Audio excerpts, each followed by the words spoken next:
As a kid, if I woke up in the middle of the night, I would run to my parents' bed or hide under the covers.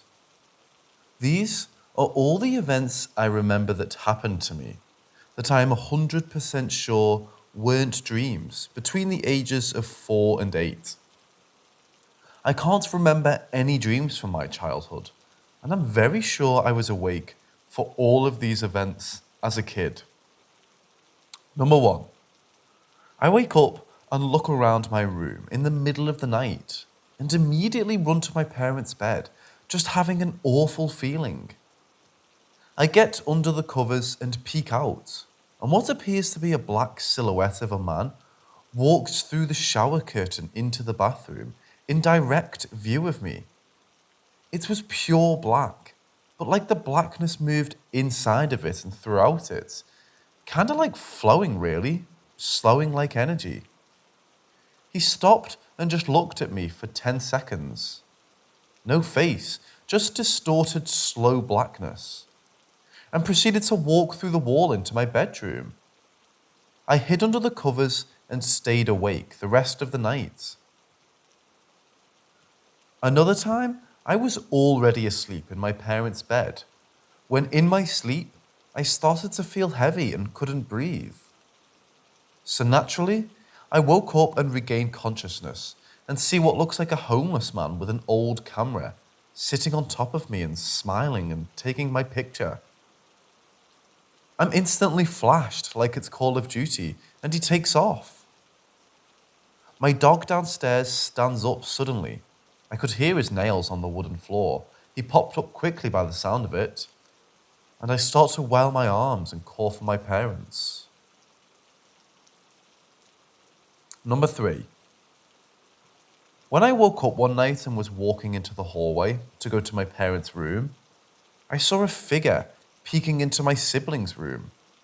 She was pale, had curly hair, lipstick, and I honestly can't remember if I saw her legs or not. There was something there, but kind of covered, like a blur or sensor.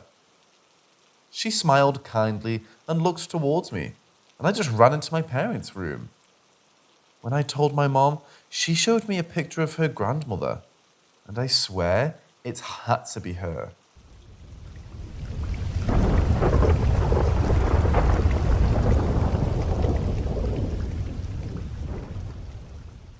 This took place when I was a child, so definitely over a decade ago. I want to say about 12 or 13 years ago.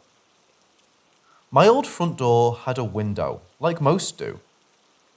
Unlike the translucent glass most have, this window was completely see-through. There are stairs in front of the door leading up to my parents' room. One night, I was walking down the stairs with my mother, and we both saw a hand holding up and frantically waving a peace sign at the window.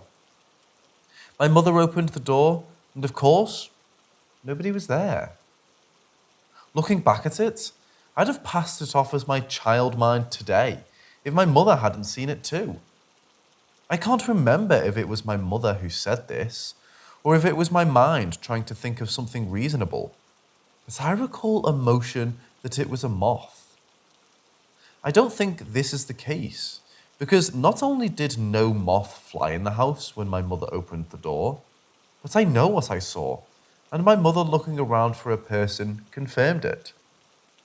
There was no way a person could have gotten away that fast either, since we were almost at the last stair when we saw it. My mother has never mentioned this since, and I'm not even sure if she remembers at this point. I do remember, however, and I just want any potential answers at what this could have been. Thank you.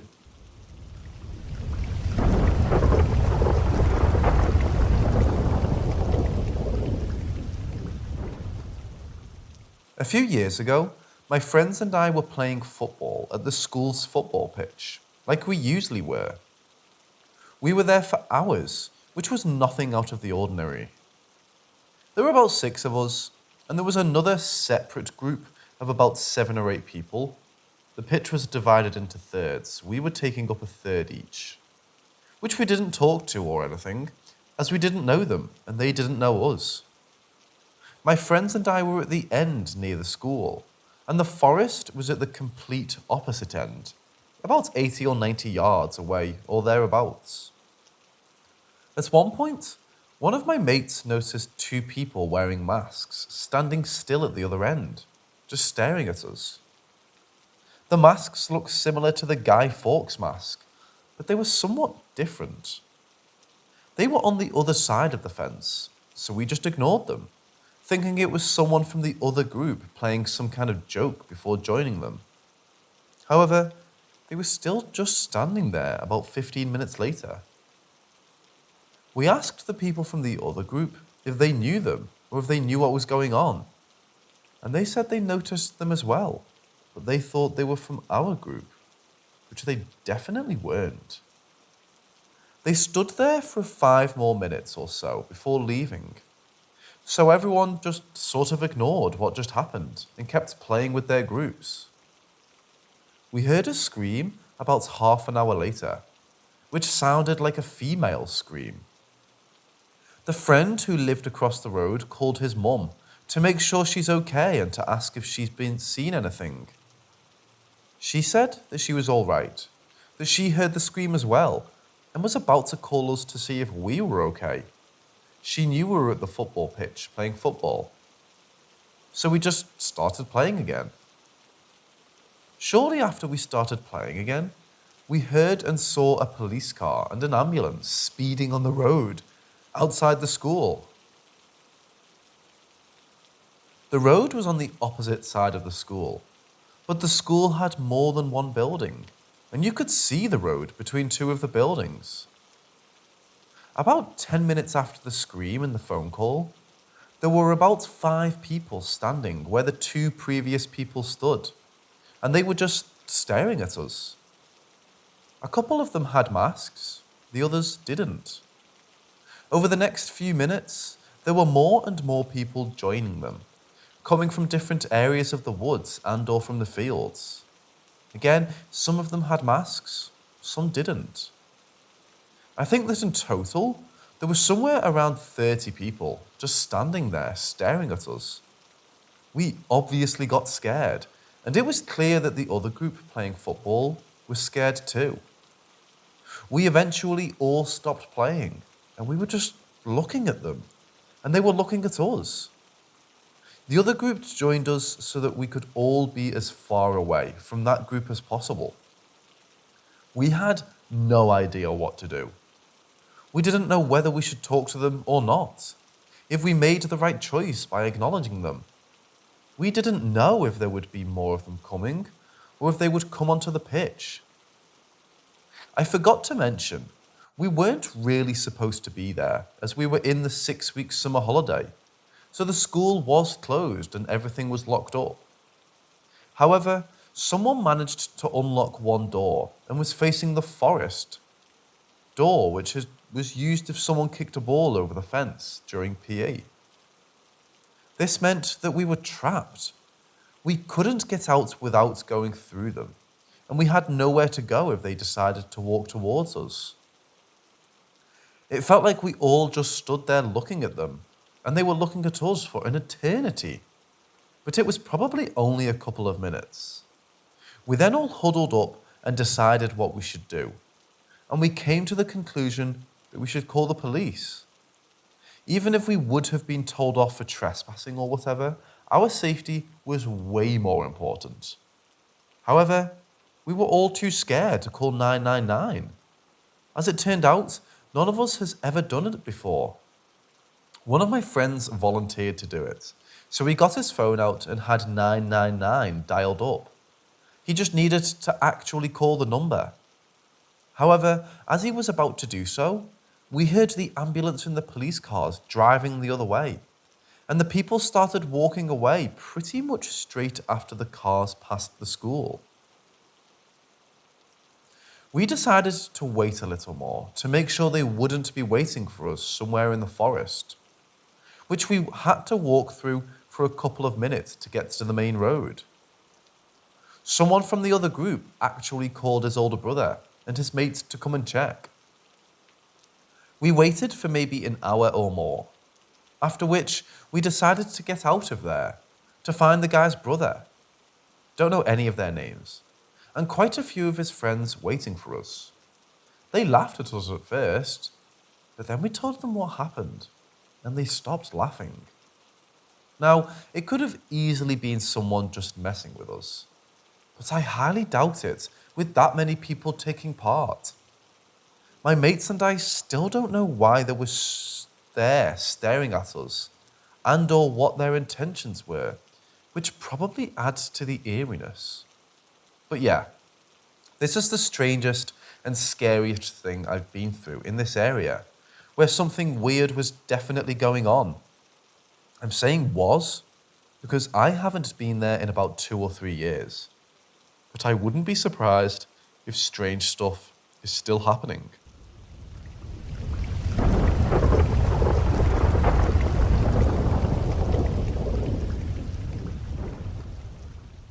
Ever since I was a kid, I've had a demon which followed me everywhere. I'm not sure if it's reality or just my brain playing tricks on me. I much rather prefer to think it's the latter one. It all started back in my childhood, when I was somewhere around 7 or 6 years old.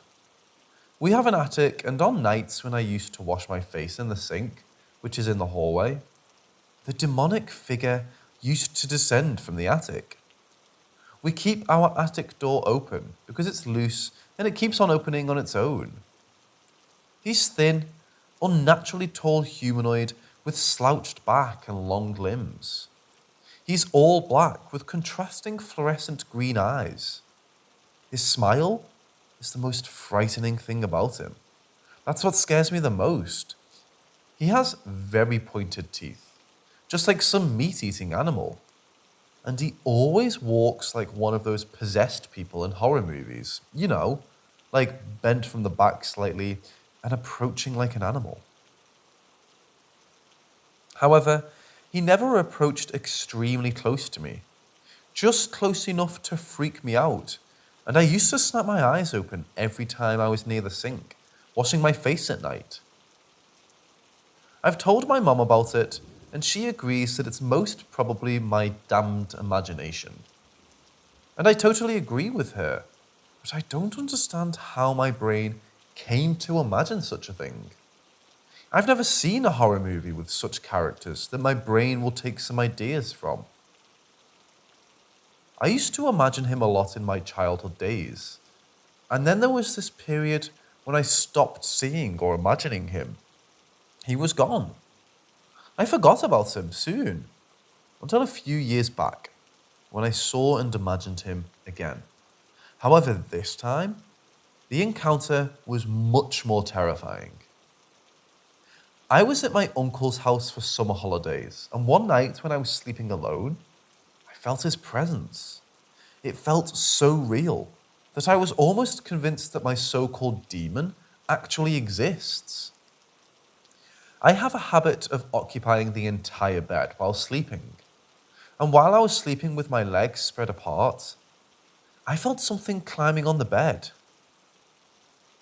I wanted to open my eyes and see what it was, but I couldn't dare open my eyes. I was lying numb in fear. I thought it was someone who broke into the house, and so I pretended to be asleep. I felt the mattress dug in between my legs, as if someone was now standing between my legs and slowly proceeding upwards. I suddenly opened my eyes, and for a brief second, I saw, or again imagined, that demon standing between my legs and looking down at me.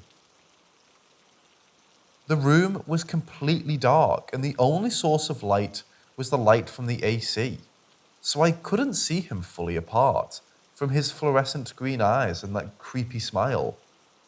And just like that, he was gone. My brain keeps imagining him once in a while, like maybe once in every 3 to 4 months. Sometimes I feel like someone is resting their arm around my waist while I'm sleeping. It's like I feel a weight around my waist. It's just messed up. I don't know what to make out of it. I would like to term it as my imagination, but recently it has started to feel real, as if the demon came into existence through my imagination. If any of you know what the situation is, then please let me know. I will be grateful.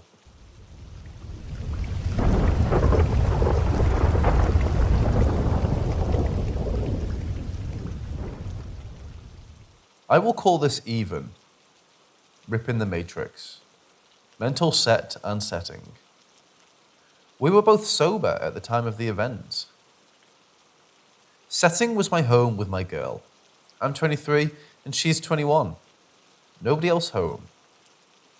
Background in me, weed, psychedelics only. Mentally stable, never had an episode or anything weird happen to me. I love psychedelic effects and feeling, but I can very easily identify drug versus reality. Last trip was 1.5 years from this happening and never felt lingering effects. I truly believe this happened. Never heard voices, never seen shadow people, etc. Normal Joe. Room layout. Our living room is large. It's an open concept. Connecting it to the kitchen. Imagine an 8-foot long, 4.5 feet high, bar-like raised counter. On the opposite side, about 6 inches lower, another counter with a double sink. Behind that is the back counter. Same width as the bar left to right, only 6 inches lower. And behind that, an outside wall. Microwave and cabinets at eye level. To the left, another wall. Same wall the TV is on. To the right, a refrigerator. Further right is the dining room out of sight from our sitting location. From the couch, you can see the entire kitchen, the raised bar counter first. Then you can see the top of the sink and the back wall, fridge, etc. We were sitting facing the kitchen's raised countertop, but turned 35-ish degrees left, facing the TV. It's on the left wall in the living room, 15 feet from the center of the kitchen. The event lasted 2 beats or 2 seconds, 4 to 8 p.m., months ago now. I heard a tearing sound, identical to a piece of paper tearing. Psst. It was loud, but not crazy, like 5 pieces being ripped at once. This caused me to turn and look in the direction that the sound came from. My quick motion made my girlfriend look in the same direction. Just above the sink, 1 foot suspended above the sink, I see a wavy, heat-like blur or disturbance. It looked like it was 14 to 18 inches tall and 4 to 8 inches wide. And had depth, but was so fucking weird looking. I have no clue the depth of it. Clear, but it made the cabinets and microwave behind it unrecognizable due to the distortion. It appeared out of nowhere, and the sound clearly came from it. I wish I could describe it better, but it's like seeing new technology. It made no sense to my mind how or what it was. Like an invisibility cloak in a movie, but way, way, way too real. Next, an item fell from this tear. I guess I'll call it. It looks like a sheet of white printer paper, in a helix shape but half untwisted. It wasn't curled up, but it wasn't flat. It's a shape, like the tear, my mind couldn't recognize at all. It suspended for less than 1/4 second and began to fall into the kitchen area, just like a piece of paper would fall, semi-floating but heading toward the lower cabinet behind the sink. By the time the paper fell from view, into the sink or behind the sink, the tear/heat blur dissipated into clarity again. But I was now much more focused on the item moving. In 2 seconds, it made the tear sound. Appears dropped this white item and it was gone. We looked at each other in complete shock and without saying a word, rushed into the kitchen to see what just fell. Only thing on the counter was a houseplant with small green leaves, sink empty, floor empty, in between the counter and fridge empty. counters completely empty. Nothing. We both looked and found nothing. I broke down because I was so sure that I saw something and heard it. And there now was nothing real I can see as evidence. It left me with an entirely new feeling I've never felt before at all. My hair was standing, adrenaline rush, panic, feeling of utter disappointment, disbelief, horror, and most of all, like I was a pilgrim from 1800, seeing a nuclear power plant. Ununderstandable. Never heard or seen any stories like this. I Google and find nothing. We both saw it and can't understand it. What could this be, please?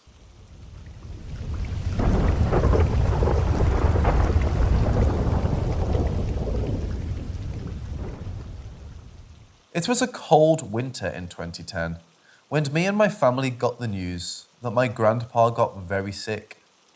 So we decided to book a flight from Belgium to Croatia to see him because his health was in a critical condition. As soon as we arrived, we noticed that he lost a lot of weight and wasn't the same happy and healthy man like he was a year ago when we visited our family in Croatia.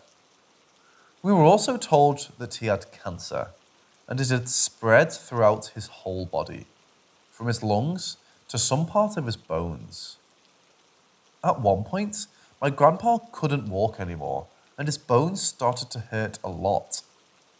We had to drag him literally under his shoulders so that he could go to the toilet. It was very painful to see my grandpa going through all this. But now comes the unexplainable part of the whole story. Something which nobody ever was able to explain to me, nor to my family. It's a 2-story house. When entering the house, you can choose to go upstairs, where a big living room and 2 bedrooms are located. Me and my family spend most time upstairs, because that's where my grandpa was sleeping. You can also choose to go downstairs. There's a small room where we usually drink our coffee all together in the evening. That is a thing what we every evening do.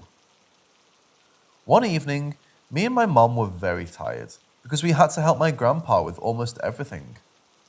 We decided to skip the evening coffee downstairs and go to sleep. After a few hours of sleep, I woke up to a very, very loud scream. My mom was screaming my name to wake up. I was terrified about what could have happened. I rushed to my mom, who was in the living room upstairs, where my grandpa was sleeping. Once I arrived there, I noticed my grandpa wasn't laying in his bed. Me and my mom panicked, like really, really panicked. Where was he? How in the world was it possible that he had got out of bed on his own? He was unable even to get out of a laying position to sit straight in bed without our help, let alone getting out of bed and moving somewhere else. We searched in every room upstairs for him, but we weren't able to find him. We ran down the stairs and went straight to the room where we every evening drink coffee, and to our surprise, he was sitting there all confused, drinking his coffee. I looked at my mom's face and she was looking with disbelief at him. This couldn't be true what we were seeing. He then said to us, I was waiting the whole evening for you guys to show up and drink our evening coffee. Me and my mom were very shocked when he said that. I couldn't believe what I saw and heard. And to this day, it's very hard for me to believe that this really happened.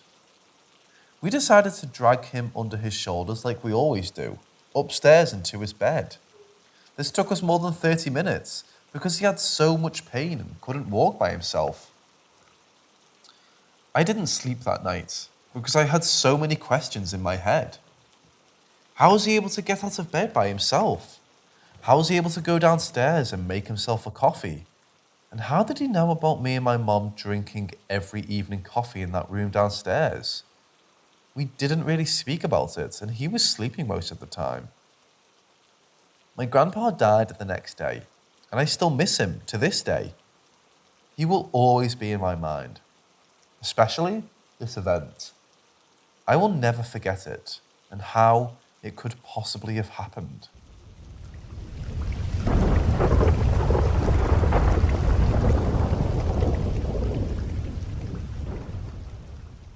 I was in this big, white, seemingly never-ending room, floating, I think.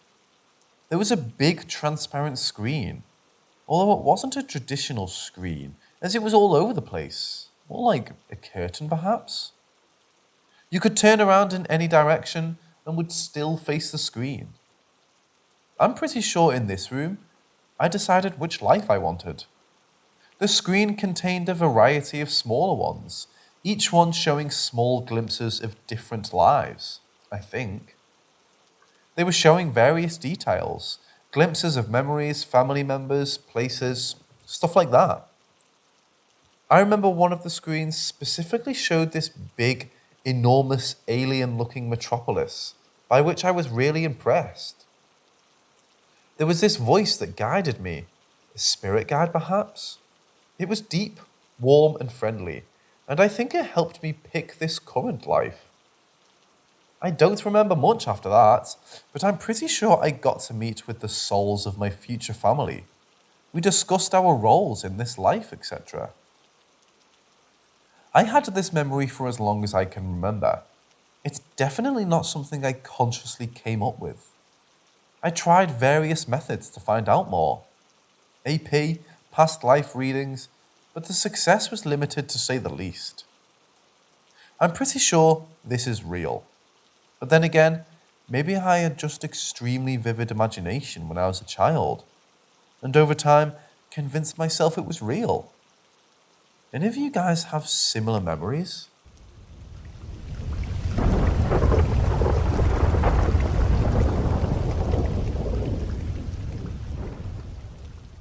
This is something I've been needing to get off my chest for a while, and I'm not sure where else to tell it.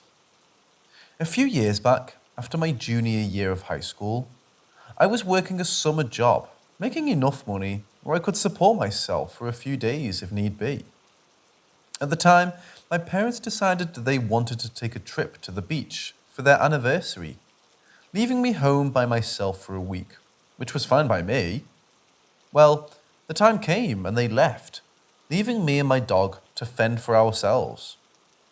I should add context, saying it wasn't uncommon to hear footsteps or things moving on their own, as I've lived next to a graveyard all my life, and just took it as that's just how things were. Well, about 3 days had passed since they had left, and I had just gotten off of work, and the sun had started to set, and by the time I got home, it was pretty much dark. The first thing I noticed when I pulled into the driveway was that I could see the light through the window of my living room, which I thought was odd. But when I walked into my home, I quickly realized every single light in my house had been turned on.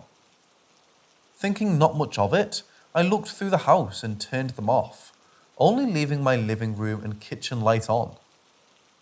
That was when I noticed my dog was not laying in his bed. I found him underneath the cabinet in my bathroom, shaking to the point I thought he was sick. But he calmed down and came out after he saw it was me.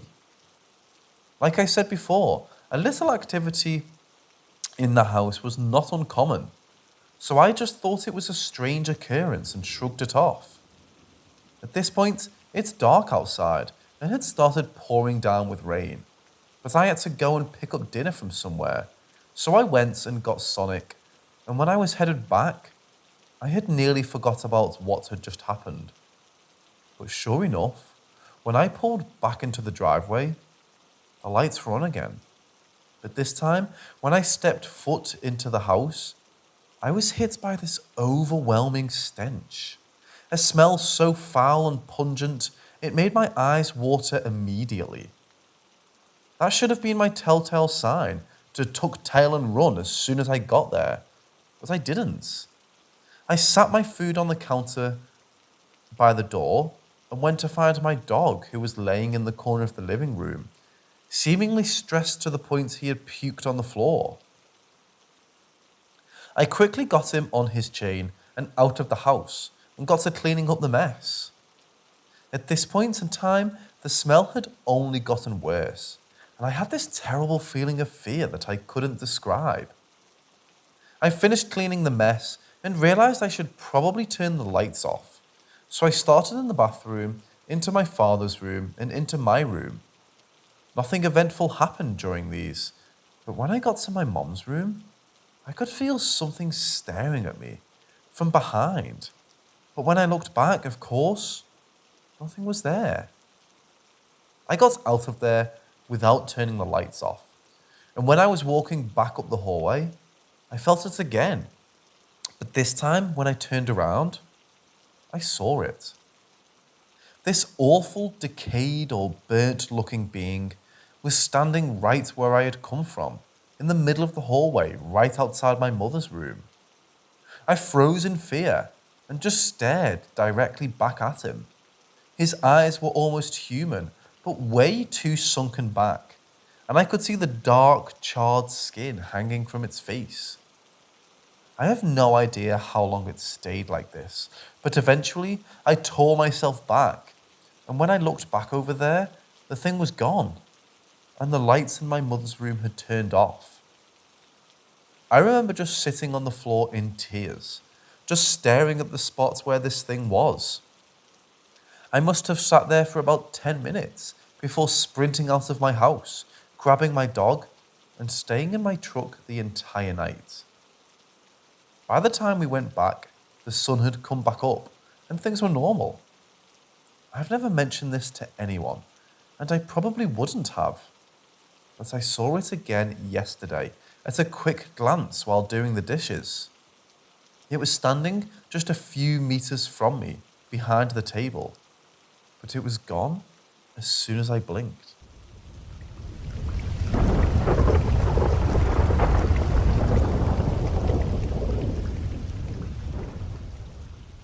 This happened many years ago. My friends, family and I gathered together to go and enjoy a Saturday outing to the park. This park was your typical open field site, and the field is as large as 4 football stadiums. It had no playgrounds, really not many trees, so you'd be able to easily play catch or football. I was an active and sporty adolescent at this point, and so I decided to play a game of catch football with my friends. My friends and I decided to toss the ball around for a bit until the game began, as the rest of the gang was still settling in. Perhaps 10 minutes into my practice, my friend tossed the ball directly to me with good precision that I moved a foot to my right. But as the ball was coming towards me, I looked up and right above me, I saw what I can only describe to you as a black saucer or stealth. I'm trying to remember as it was many years ago. Mind you, I only saw the bottom of the object as I was looking north, but oddly, the object remained steady, didn't move or make any noise. At this age, I knew all about UFOs, but I wanted to make certain I wasn't hallucinating any of it. As I looked back down at my friend, I told him to look up. That's when I noticed he hadn't moved. Him and everyone else were fucking frozen. I yelled to grab the attention of family members, but got no answer. The whole field that had dozens of families enjoying their day, well, were all frozen in time. No one moved. Bird remained still in the sky. The air seemed dusty and had no scent. Now, I hadn't left my spot for the fact I was in shock, but was surprised I was able to move my mouth and arms. Here's the kicker. As I looked up at the sky once again, the object that was there had now disappeared. No noise, beautiful clear blue sky, but no object. I looked back down at my friend and remained confused. That's when I heard my friend say, "Hey, throw the ball." Everything went back to normal. This all happened in a matter of seconds. I quickly asked my friend if he just saw the same object as I did, stupidly expecting him to say yes. He was confused, but knew how serious I was at the moment. I never spoke about what happened to me until years later when I mentioned it to my spouse. Not sure what happened, but I would not like to encounter it ever again.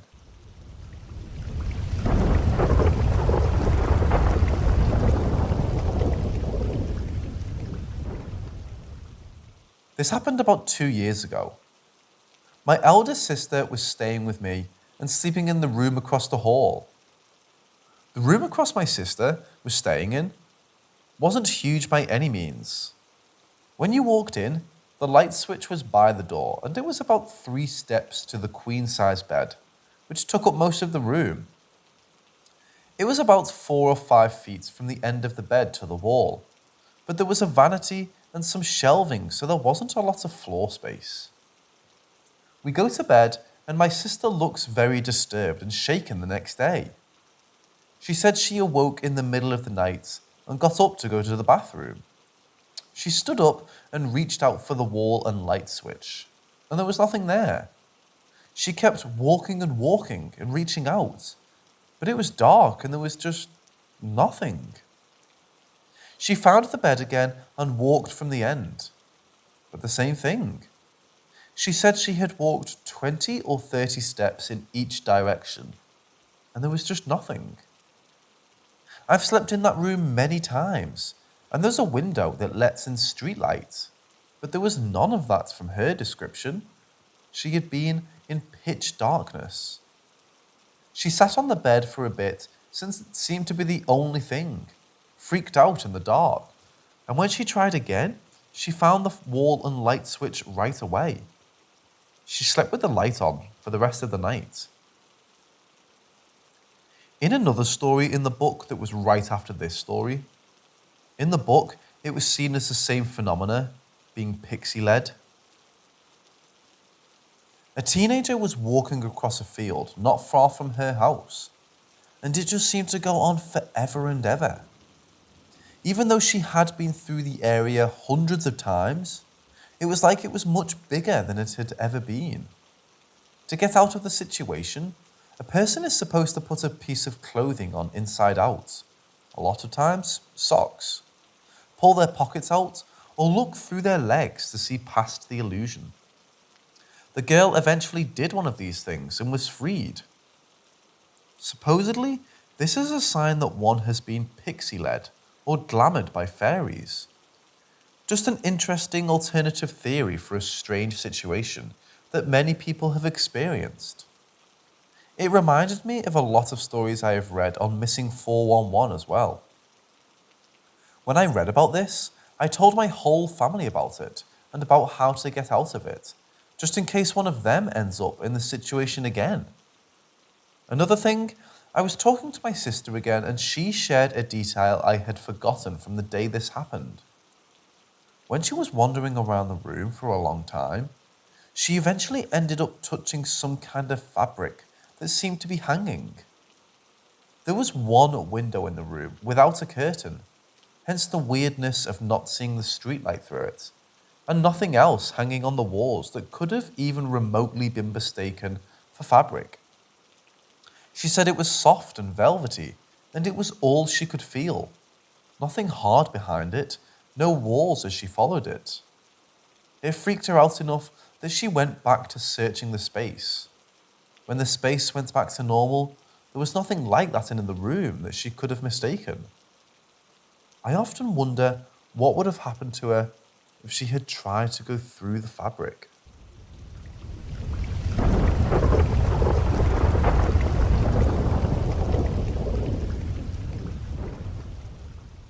When I was about 8, I got a rubber super bouncy ball. You know the ones. Mine was the usual clear rubber with gold glitter inside. One day, I was sitting on the kitchen counter in my grandma's apartment. I could stretch my arm out, carefully let go of the ball. It would hit the linoleum with an audible bap and jump right back into my hand. If I was quick, I could catch it. I kind of got in the zone with this. Drop, back, catch. Drop, back, catch. After several drops, I dropped it. and there was no noise. We never found the ball. Next occurred when I was in my early teens. I'd bought a poster, and at one point I had another stuff on my wall, so I rolled it up. In our living room, we had a chair that stood off the floor about 10 inches on 4 very thick legs. I put it under the chair. It was gone the next day. We never found that either. Skip to me as a very young adult in the late 1990s. I was moving out. One day, my parents were both at work. Nobody else was home, and I had a van pulled up to the back. I would go to my bedroom in front of the house and bring something through the living room and kitchen, then out the back door to the vehicle. Occasionally, I put something on the dining table, which I'd cleared of stuff. It was normally really messy. I brought in a lava lamp. This thing was loud, as they say. It was about 17 inches tall, had yellow liquid inside, and had a sort of bowl or tray around the base filled with yellow, orange, and red plastic flowers. You couldn't miss it. It stuck out like a sore thumb. I put it on the table, came back, and it wasn't there. Puzzled, I looked on the chairs, under the table, on the nearby counters. I checked everywhere from bedroom to truck. I wondered if someone walked in and absconded with it. I hit panic mode and went truck, table, room, table, truck, table, room, table. Finally gave up and sat at the table, putting my arms out right where it had been, and sat for a while. I eventually gave up, went back to my bedroom and grabbed the next item. When I walked back in, there was my lava lamp on the dining table, exactly where I'd put it. This house, like the one I live in now, may have been haunted. We had 2 things that went on there, but neither had anything to do with things disappearing. The last happened where I live now, about 5 years ago. I'd walked home from the store with, among other things, a bag of oranges. I took 2 into my bedroom. My bed was made with a brown comforter. It wasn't smooth, but rather a bit lumpy. I tossed one of the oranges onto the middle of my bed. Looking directly at it, I saw it land and vanish right before my very eyes. It didn't leave a dent or divot or affect the comforter in any way. I looked under the bed, which was its side up against the wall. I never found an orange, even though I've since moved the bed around.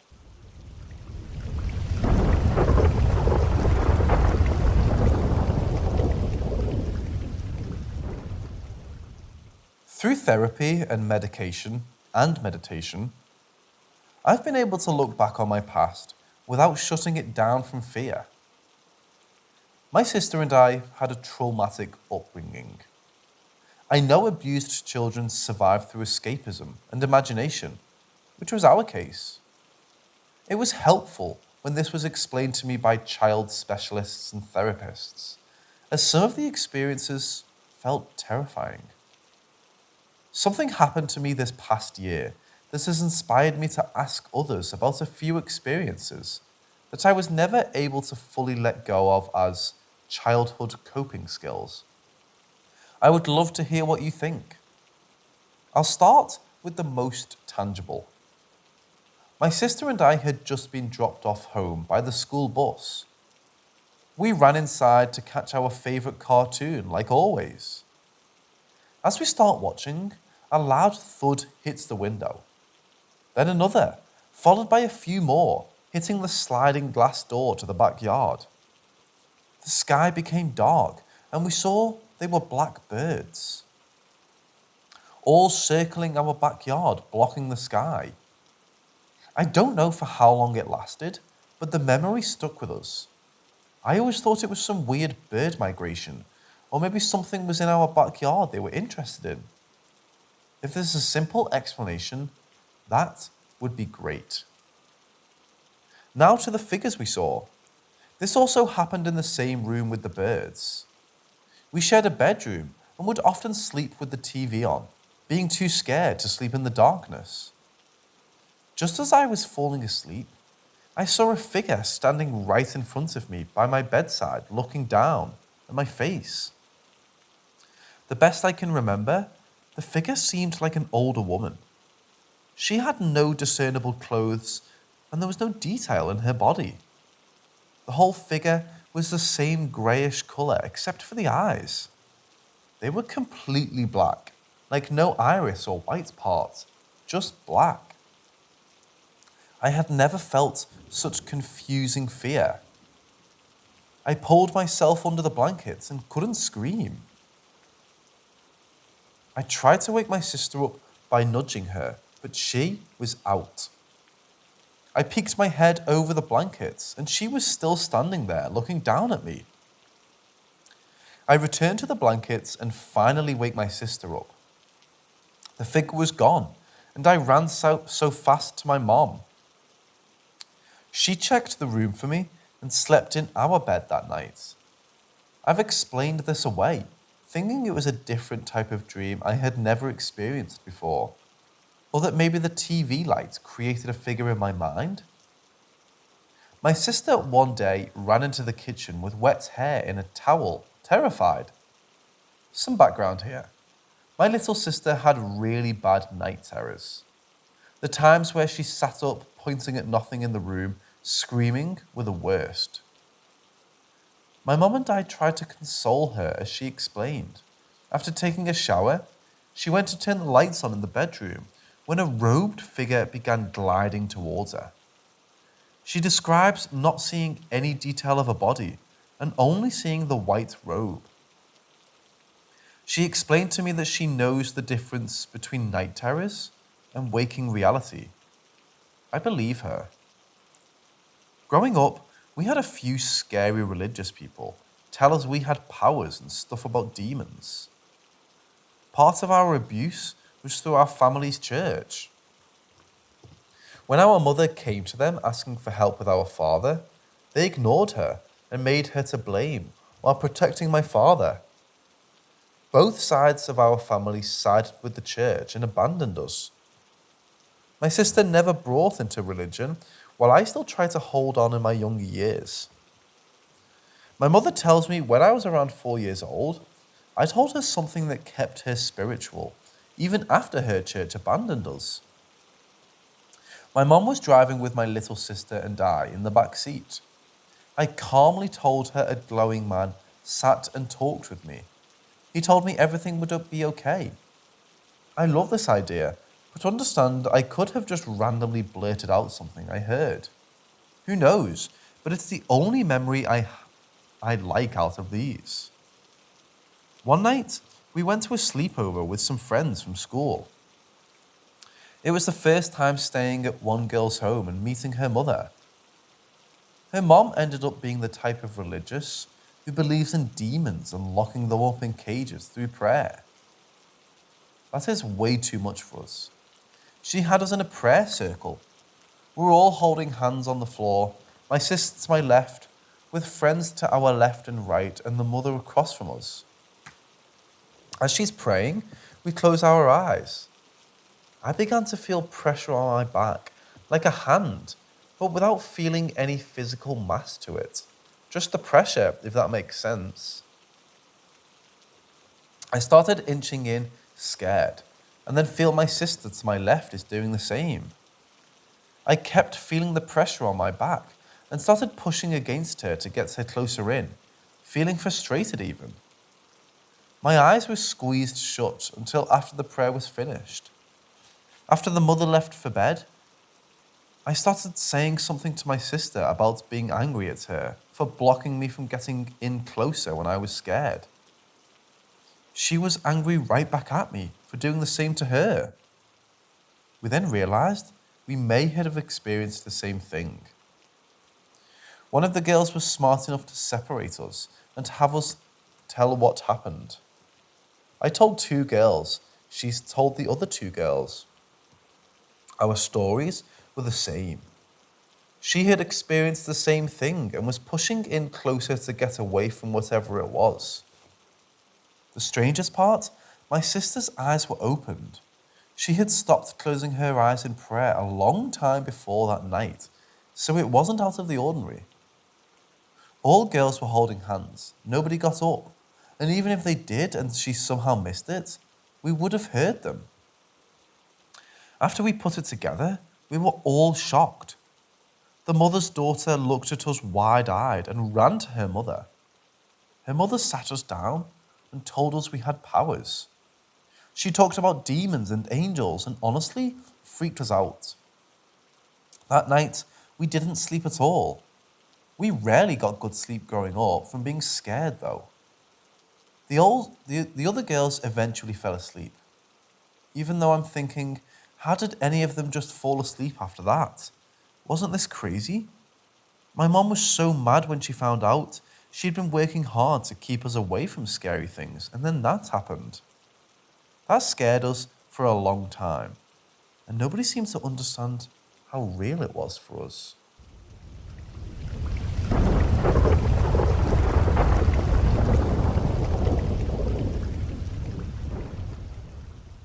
This happened to me when I was 7 years old. One night, I slept like normal around 10 p.m. and suddenly, around 2 a.m., I woke up for no reason and sat up on my bed. When I sat up, I was groggy and I rubbed both my eyes and looked towards the doorway. The door was wide open and I saw this weird shadow peeking into my room. Only its neck and head were visible because it was peeking into my room. I was able to see this shadow because I had a nightlight across the doorway on the wall. I rubbed my eyes again, thinking it was just my imagination.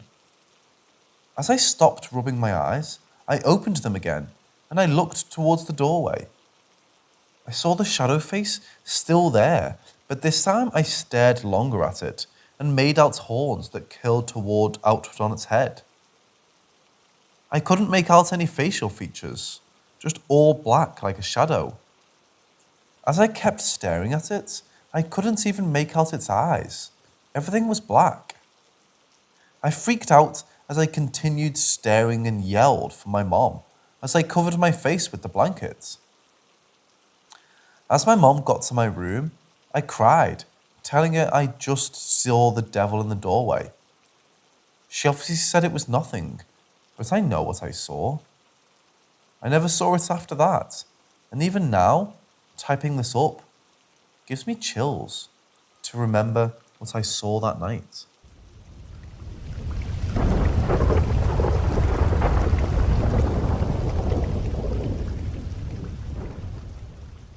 So my mom has told me this story many times. When I was around 1 year old, I almost died, but this lady saved me. Whatever happened to me began around 1 week before I was worse in health. One day, I began crying, and my mom told me she fed me, changed my diaper, tried to put me to sleep, and did everything she could think of to stop me from crying, but nothing worked. So the night goes on, and I'm still crying. So my mom and dad decided to drive around with me in the van to see if that would help. It did. As soon as the van left our home at that time, I quit crying and fell asleep. My parents thought, okay, we can drive back home, but as soon as we reached the house, I began crying again. The next day, my mom takes me to a doctor because she thought something may be wrong. The doctor examined me, did some tests, and everything came back normal. So my mom goes home with no answer as to why I won't stop crying. So my mom ends up going to the same doctor 2 more times because I won't stop crying. On the 3rd time, the doctor tells my mom to look elsewhere because all the tests were normal. I was crying so much, I was rarely eating, and my mom said that I had low body temperature, and she freaked out because she thought I was going to die. She wraps me in a blanket and dips my feet in warm water. And she said my body regained its colour and my temperature went back to normal. This happened on around the 4th day, after I began crying non-stop. The neighbour tells my mom he knows this lady who can heal me. My mom takes me to that healer lady, and she performs a cleanse over my body.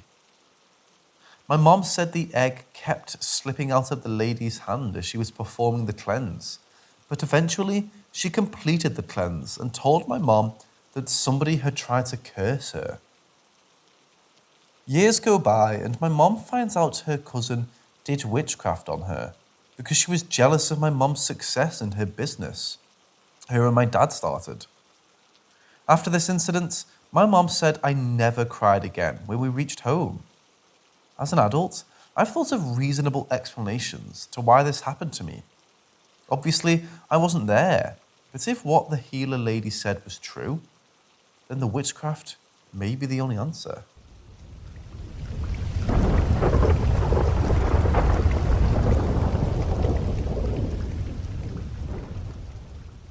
I have a close, trusted friend whose family is of Native American/Canadian descent. I think he said he was Che. I can't really remember, and it's too late at night to ask. His grandparents are full-blooded Native American and have passed down stories of skinwalkers and not deer. Not deer, a deer that are just not quite right. Like you'll notice the pupil is square, or they'll be a little too tall or a little too humanoid. My friend is not scared of anything other than these legends. He shares frequent experiences of skinwalkers and not deer throughout his life. But here is the most recent one he's told me. He calls me and our group of friends from out at his grandma's house in the middle of nowhere, Midwestern USA. He sounds extremely panicked, saying he tried to call us all multiple times, but it wouldn't go through till now. I was driving through the dirt road by Grandma's and I saw a deer in the road, right? I thought it was dead, but it wasn't. It looked back at me. Not in the deer in headlights way either. It was just like looking at me, like it didn't care. Did you check on it? Maybe it was hurt. No, I didn't want to fuck with stuff like that. I just went around it. But here's the fucked up part. Oh my god, I'm gonna cry, I'm so scared, bro. It's okay, dude, what happened? We'll stay on the phone with you. There were more of them. Probably 30 deer, all laying down like they were dead. Farther down the road. But they were all alive. I didn't see any gunshot marks or any reason they'd be doing that. They didn't move or react to my car, even honking. Some popped their heads up and just looked at me but didn't move. I don't know, guys, I don't like this. And I couldn't get signal and it was so dark. At this point, none of us really had any explanation. We were just like, that's really weird, and stayed on the phone with him till he got back to the city we all lived in. He didn't end up continuing down the path, pulling around and going another direction.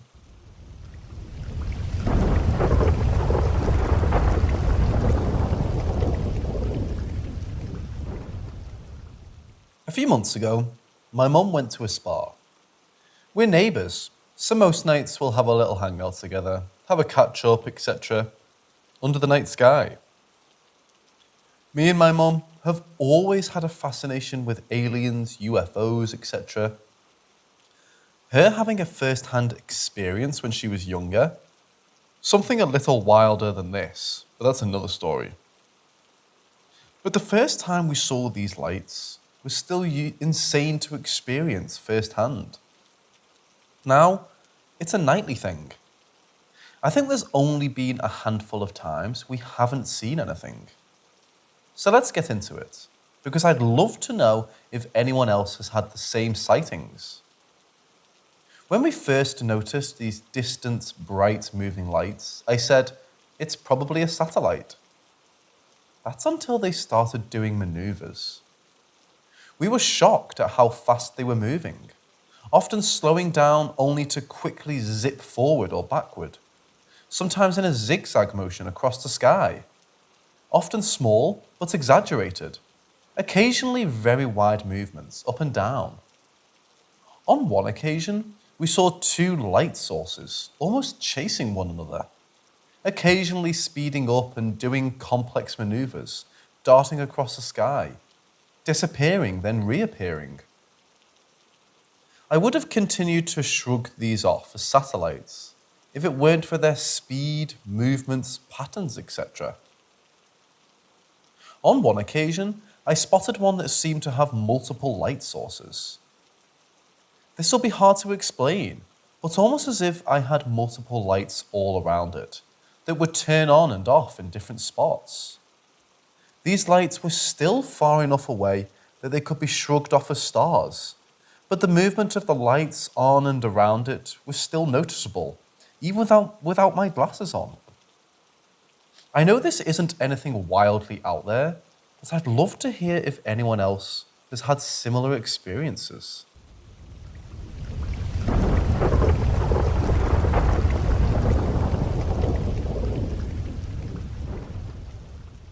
I live in a newly constructed house in a wooded area. However, I believe there are at least two spirits haunting it. One is the spirit of a little girl who is neutral, but this other spirit is intimidating and annoying. I had an elderly relative visit my house last year, and she kept asking me who the little girl was. This relative doesn't have dementia. I told her there were no kids here and shrugged it off. But I would later hear the pitter-patter of little feet running around and even my pantry opening and closing. But when I ran out of my room, there was no one there. Also, sometimes in the kitchen late at night, I feel a small, soft tug on my shirt or feel someone next to me. I'm not alarmed by the presence, however. It's odd, but I even feel calm and just understand someone is in the room with me until she decides to leave. I don't talk with her. I just do my thing while she does hers. The only creepy encounter I had with her was hearing a little girl's laughter when I was alone once.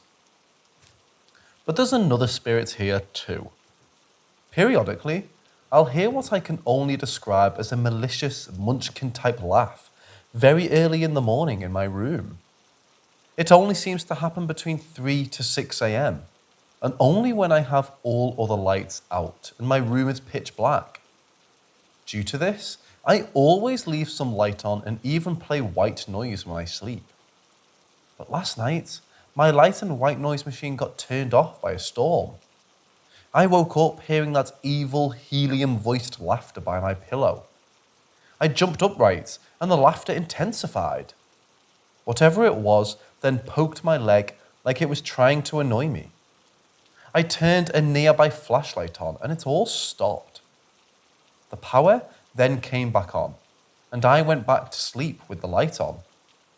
This entity seems to only be able to manifest in total darkness.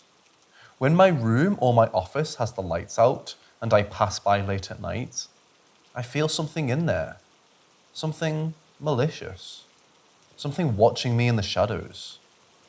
Sometimes I'll even see movement when I feel bold enough to look into the dark room.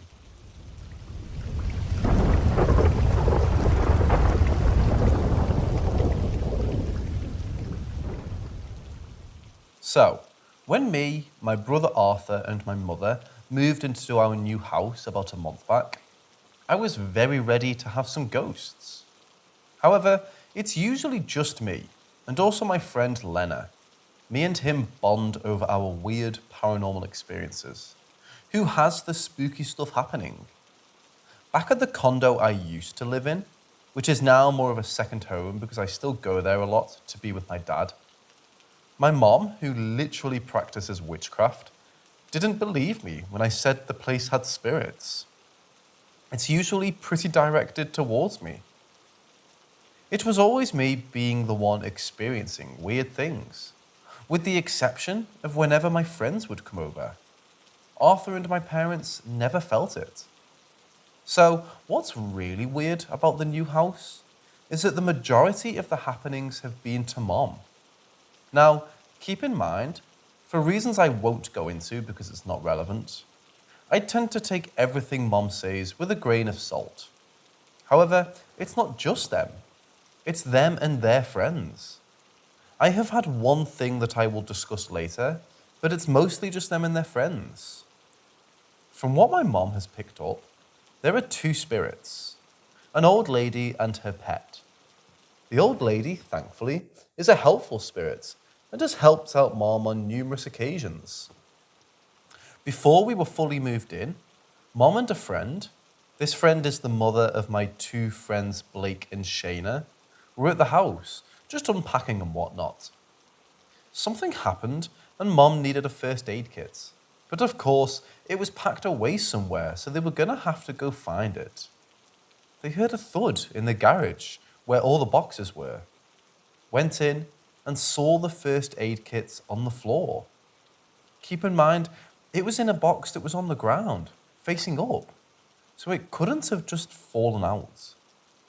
That same day, they both heard the sound of a bell being rung, coming from the garage, went in and saw that the dryer was malfunctioning. Overall, the ghost had just been helpful. Another time, more recently, Mom was with a different friend, and the two were chilling in the little pool Mom got. My mom grabbed onto the door to get up and out, but accidentally locked it, meaning they were both locked outside. That door, as well as the front door and side garage door, were all locked, and the only person inside was Arthur, who was asleep. Mom thought all was hopeless, as their friend went around trying the different doors and tapping on Arthur's window, all for no success. However, Mom remembered that there was a ghost and decided, why not? So they went up to the door and said something along the lines of, "Please let us in. We don't want to be locked out." The friend comes back and suddenly says, "Wait, I don't know why, but I think we should check the garage again." They went back to the garage and it opened perfectly. One night, my mom was home alone and was tired but hadn't locked the front door, brushed their teeth, taken their pills, etc. She thinks, I'll do it in a few minutes, but begins to drift off to sleep. They hear noise in the living room and jolt awake to see the lights flickering on. They get weirded out and decide to go check it out. The light switch was off, but the light was on. Thinking that it had somehow reversed itself, Mom flipped the light switch on. The light stayed on. They switched it back off, and only then did it turn off. As for the weird pet spirits, keep in mind we have a grey cat named Archimedes. I'm saying this because it will be important. One night, home alone, Mom was in the garage doing something. It was very late and they were very tired. They see something brush past and immediately assume it's Archimedes. They were about to shoo him out and they realized it wasn't Archimedes. They saw a small grey shadow that quickly vanished. Thinking they were just tired and seeing things, they shrugged it off and went to bed. However, one time, when they had some friends over, something similar happened. Mom was in the kitchen when all of a sudden they heard one of their friends say, "Hey, Archie, wait, what?" Their friend saw the same thing. Now for my experience. In my closet, there's a circuit board. All was well for several weeks, but one week, all of a sudden, I started hearing an annoying beep coming from my closet area. I eventually realized the only logical explanation was that it was coming from the circuit board, which was screwed shut. It kept happening every 5 to 10 minutes, and after a few days, it got annoying to the point where I just opened it. I didn't touch anything inside because it's a bunch of confusing wires, and I don't want to get electrocuted. The beeping has now been reduced to once every 30 minutes to an hour, sometimes even longer. We plan on getting someone to check it out, but I think this helpful spirit may have been increasing how much it beeped to try and tell me something was up.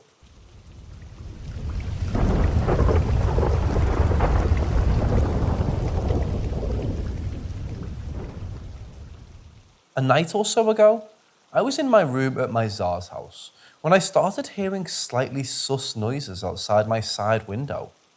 For reference, my room has 2 windows, both of which are by my bed. One is on the side and just faces the neighbouring house, and one is on the back wall and faces the backyard. It was slightly concerning, since they were pretty close to my window, but the sounds weren't too concerning, and I didn't see anything, so I just brushed it off as like a wasp or a stray cat or something. A while passes, and I'm just doing whatever on my phone. All of a sudden, I heard a dog barking from the yard behind ours. Now, this isn't an uncommon occurrence. That dog barks a lot. However, this was late at night, and he only barks if someone is in the yard. So, this being the middle of the night and my whole family being asleep, made him barking a little bit concerning. I turned off the lights in my room so I could get a clear view outside, and I didn't see anyone. I saw a strange shape near the tree, but it was dark, so my eyes could have just been playing tricks on me. Plus, there's a lot of stray cats in the area. I lay back down and continued to hear strange noises from outside both windows, but ignore them. After a few minutes, I decided to check out the back window again, because I heard the barking start up again, and the shape by the big tree was gone. But there was a figure standing behind the thin tree that was closer to my window.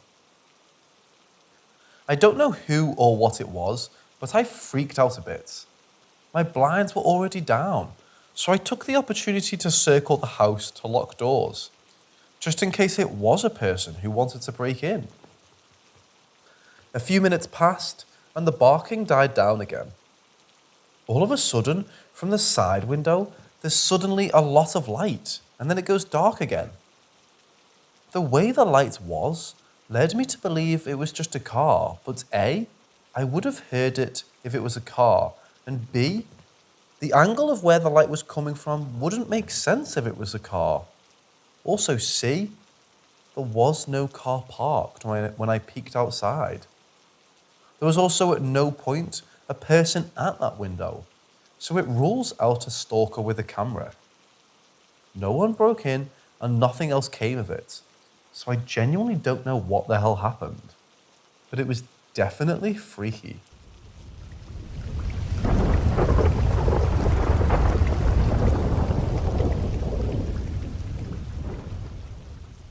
Okay, so in November, I tried to off myself. Long story short, I have clinical depression and major gender dysphoria. I was in the hospital for 2 days and a night. That night has to have been the worst and best of my life. I know, very contradictory. The way that I try to do it can cause hallucinations, but I honestly have no clue if the first two are hallucinations, just general shittiness of hospitals, or paranormal. But I'm 100% certain that the last one wasn't a weird dream or a hallucination. So, the first thing. I had already been there for at least a few hours and was having to drink charcoal, which is disgusting and gritty, by the way. I was laying on the uncomfortable hospital bed, sipping this gross shit, and listening to some music or watching a show or something. By this time, I was in one of the few private rooms, so I didn't have to wear a mask or be talked at by a few other patients, as that was making me panic. I have social anxiety.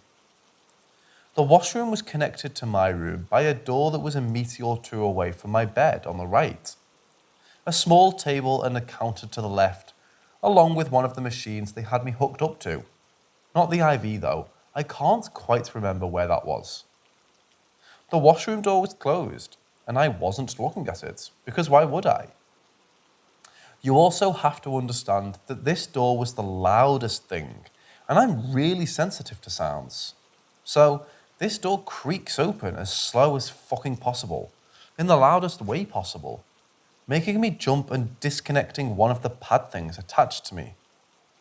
So I look over, trying to see if it's just a doctor or nurse, but I see this impossibly black hand wrap itself around the door. This wasn't the hand of a human though, and it wasn't black like a skin colour. It was black like you've never seen fucking black. And it was fuzzy, like toned down TV static. The machine started beeping to let me or a nurse know it was disconnected, and yet again, I jumped.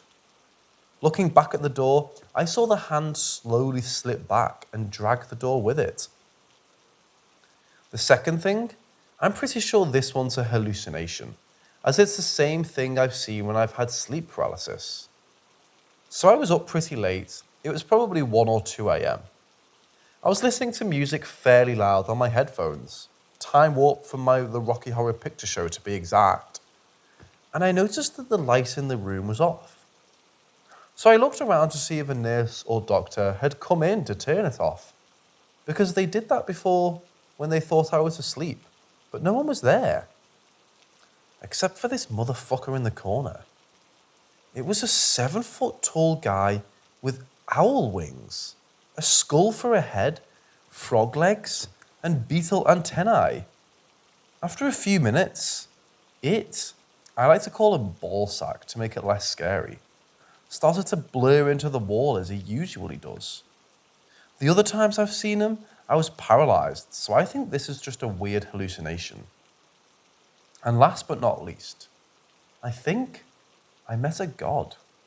So I'm not a religious person. There may be a higher power, but I don't know, right? But this dream was the weirdest thing. And well, I'm not totally convinced it was a dream, as I never remember my dreams. So, the dream. I was sitting cross-legged on the floor of the most ancient and beautiful forest you could imagine. I was surrounded by moss that seemed like it was slowly growing onto my feet, connecting me to the ancient soil. In front of me, a path of slightly shorter grass stretched out away from me, in a way that made it seem more like a veil stretching away from a bride than a grass path. I stood up calmly, feeling deep and unconditional love, and started to follow this path. The moss on my feet felt warm on the slightly damp grass, and the trees were letting early morning light dapple in. It probably took me 20 to 30 minutes to get to the end of the path where the largest and most beautiful and silent waterfall stood. Around the mouth of the waterfall and at its base, there were about 12 beautiful statues that looked ancient as the dirt itself. I felt warm and surrounded by undying and unconditional love. I sat at the edge of the water, letting my feet dangle in, when I heard a low hum coming from the other side of the water. I ran around to the other side of the water and hugged her. This woman was at least 6 feet tall, with the ears and antlers of a deer. She smiled down at me and hugged me back, saying, "Rest now, my child. All will be as it is when you awake. So rest and be at peace." Soon after I realized what I felt right, which I know sounds odd, but I felt comfortable with myself, as I was who I was supposed to be. I was biologically male, and I was happy. I swam for the first time in a long time. I just sat by or in the water. I felt the moss on my feet and fingers. I felt unconditionally loved. I knew that I was safe. I woke up the next morning, as I usually do, just vibing or chilling. I still have all my issues, but I know whatever is out there will love me no matter what my actual family thinks of me.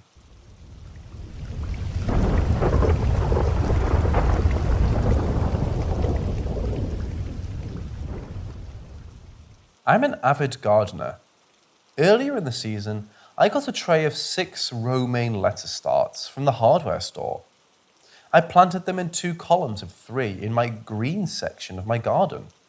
Probably took me 5 minutes. The next morning, I came out for morning watering, and 2 of the romaine starts are gone. Oh well, I guess a squirrel or a raccoon totally dug them out. I couldn't see any remnants of the plant at all, so I just assumed I planted them shallow. The dirt was loose. Something was able to yank the entire plants out. Not that crazy. The morning after that, 2 more are gone. So I have 2 left. Figured raccoons for sure. Really annoying bastard with thumbs fleecing me for all the letters I'd got. Again, I didn't even see a root, munched up plant, just gone. So about 2 weeks later, I'm working on a totally separate patch of my garden. This patch is next to my larger garden and green section, but separated by fencing, dogs and pests. In the very corner of this patch, my pepper patch, are 2 romaine starts. Overgrown a bit, wilted down, planted in a haphazard way that I knew I wouldn't have consciously done, because I'm kind of anal about the aesthetics of the garden. I was really gobsmacked and asked my mom if she'd done it. She said absolutely not, that's your thing. I wouldn't do that. It's totally possible that I just didn't notice the romaine starts, and they'd been there since they'd gone missing. But how did they get there? No idea. I honestly think I had to have done it while sleepwalking. I'm not known to do this though, so it would be a first. I don't know, they're still in the same spot. I look at them and wonder. This is the first time I've taken the time to try and explain this to anyone. I genuinely questioned if my neighbour was fucking with me for some reason.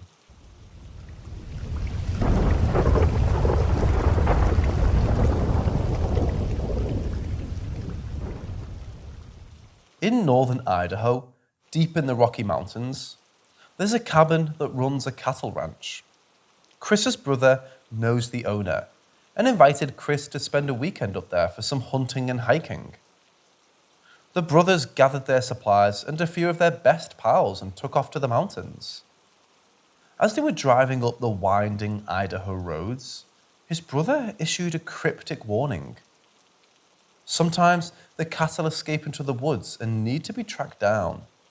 The owner of the ranch has seen strange creatures in the forest.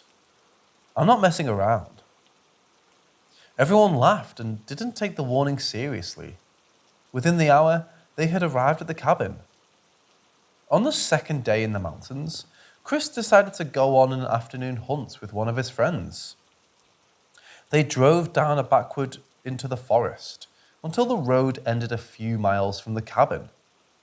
They got out and walked to the nearby creek, then split off with one person going upstream and one person going downstream. After walking for a ways, Chris came to a silty deposit where he noticed a foul odour and a broken pine tree that was green and healthy. The trunk was snapped in the direction of the water. There were 4-finger indentations in the tree bark, like it had been squeezed and pulled down by a massive hand. Sap bubbled from the compressed bark. On the ground, he discovered numerous huge footprints with 5 toes stamped into the silt. He followed them and counted 73 beautiful tracks that led to another snapped green pine tree. This tree also had big finger marks on it and was facing in the direction of the water. Tracks danced all around this tree. The smell was now overwhelming. Chris became so spooked that he immediately ran back to the truck. His friend had shot a deer, and they quickly drove back to the cabin with it. At the cabin, Chris explained the situation to everyone. That night, 6 men from the cabin armed themselves, each with a rifle and a pistol, and returned by truck to the end of the dirt road.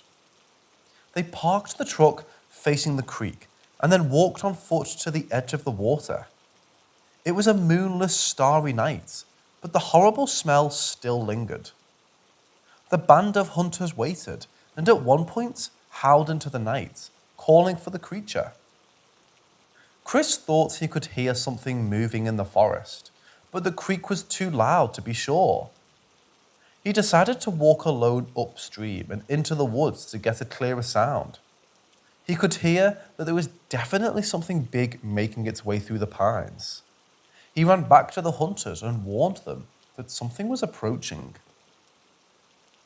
Moments later, from both up and downstream, they began to hear branches snapping and footsteps thudding. The The sounds came from both directions, closing in on the group. The footsteps grew louder and louder until the booming crunch of a log under the surface of the mud spooked them so much that they all ran back to the truck. In less than 2 minutes, they made it back to the vehicle.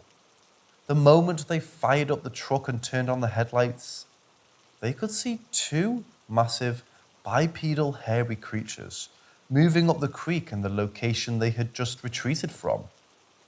The creature's eyes shined from the truck's headlights. All of the men had clear shots, but all took flight back to the cabin in terror. The stench greeted them upon their return. They feared that with the slain deer outside, the creatures would be drawn to the property. They all slept curled up with their guns that night, but no more signs of the creatures would be found. I told you, little brother, I was not fucking around. He figures he ran into a family of them. There was a wild look in his eyes as he turned to me and said, I know they exist.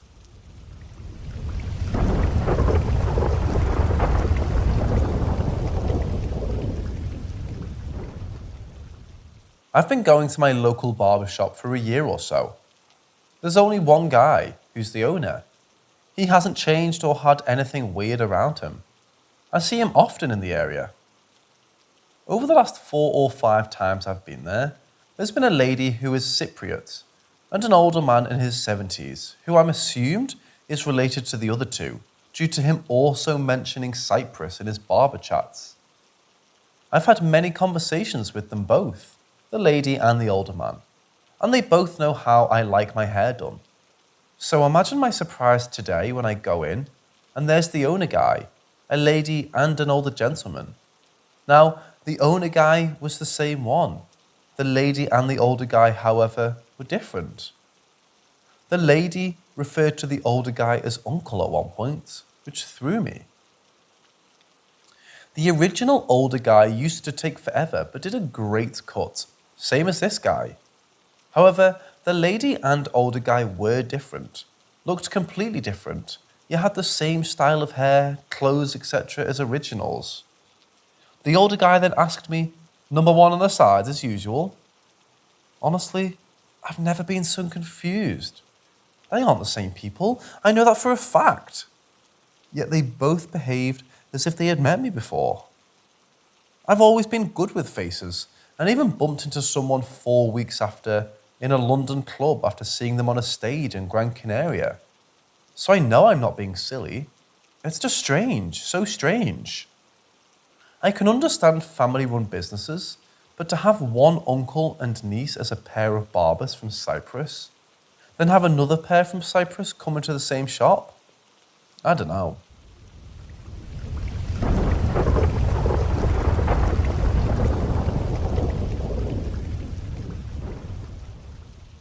I always get the feeling that something is watching me. This feeling mostly comes up when I'm completely alone, and it really scares me. I've been having this feeling for the past few months. I tried to ignore it at first, but the feeling of fear when I'm going to sleep keeps getting worse and worse. I feel like a hand is reaching towards me, trying to drag me somewhere. It makes it hard to sleep because I hate closing my eyes when I feel this. But what makes this even weirder to me? I've been seeing weird shadows out of the corner of my eyes. Some look more like animals than humans, and it's been getting more realistic. I have a cat. She's still alive. Once I saw her walking towards my bed where I was sitting at night. She walks under my bed. About 30 seconds later, she walks towards me again from the same spot and then jumps up onto my bed. I just kind of stare confused before shrugging it off and then going back to watching YouTube. About 2 months later, this feeling continued throughout all of it, though it stayed at the same level. I found out there's a crap ton of ants in my room, so I sleep in the living room. I despise bugs. I find that all of my fear is gone, and whenever I went back into my room to get stuff, I felt like I was being watched. A lot of times when I tried to fall asleep, it felt like something is breathing on my face. Then when I open my eyes, nothing is there. I hate that feeling, so I decided to sleep in the living room again. This time during the day, I felt fear whenever the living room was mentioned, so I didn't want to sleep there. But I decided that my room would be worse, so I slept in the living room again. I stayed up a bit that night watching YouTube. Then I get the sudden feeling that I'm being watched again.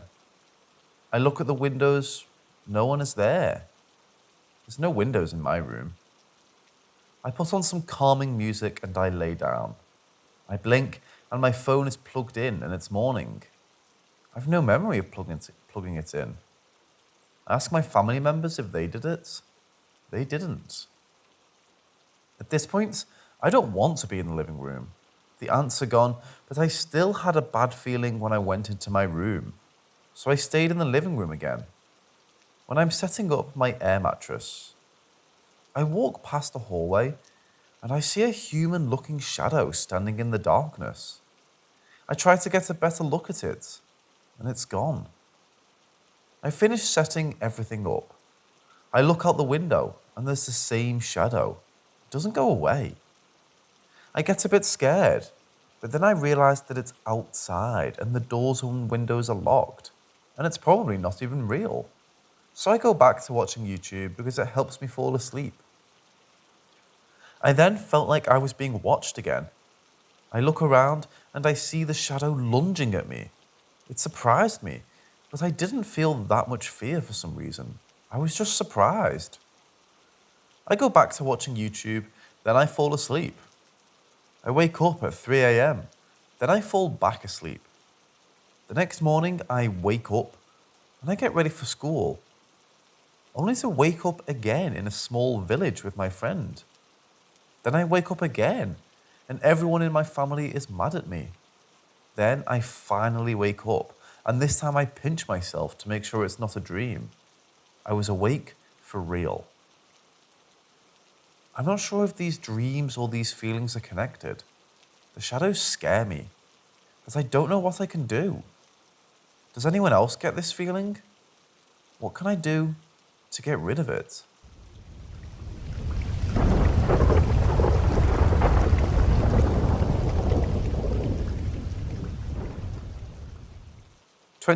May 2021, Italy.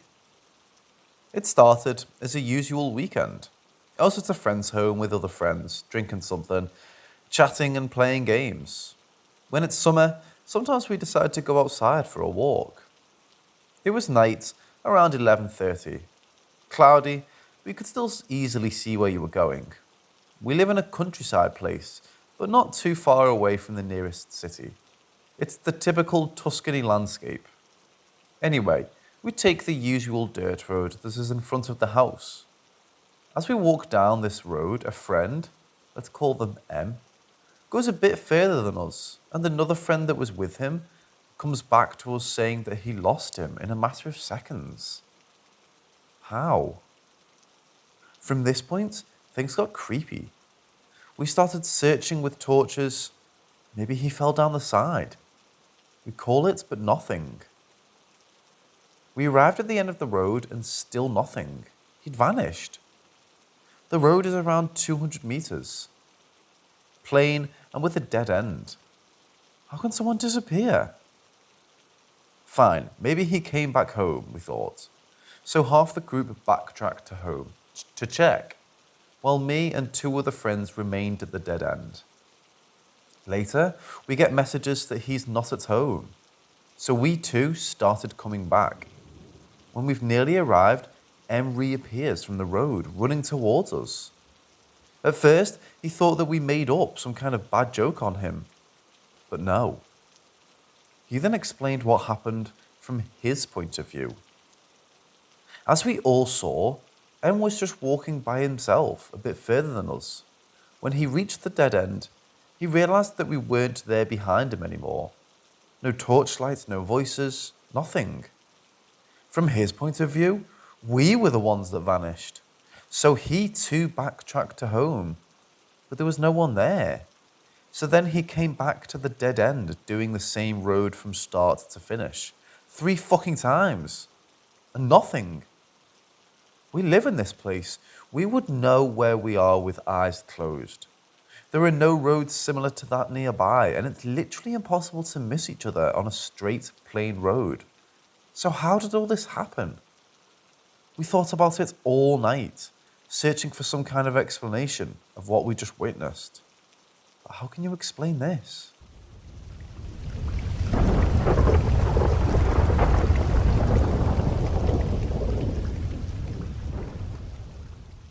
I remember my mom waking me up in the morning. When I got out of bed, I was floating. My feet were off the ground. I looked down very calmly, and I just stood there staring. My mom didn't notice at all. I was very calm, and so was my mom. I never told anyone about this. One day, me and my sister were hanging out in our town, having a good time, when she randomly brings up an experience pretty much identical to mine. She told me that one day, she was in the hallway of her school when she just started floating. She said that nobody seemed to notice, but her. She said that she looked down and her feet were off the ground. She brought this up out of nowhere. I had never told her about my experience. But she just told me out of nowhere. I was really freaked out, and I told her my experience, and she freaked out too. She has a fairly bad memory, yet she still remembered this experience. I don't know what the whole floating thing was about to this day.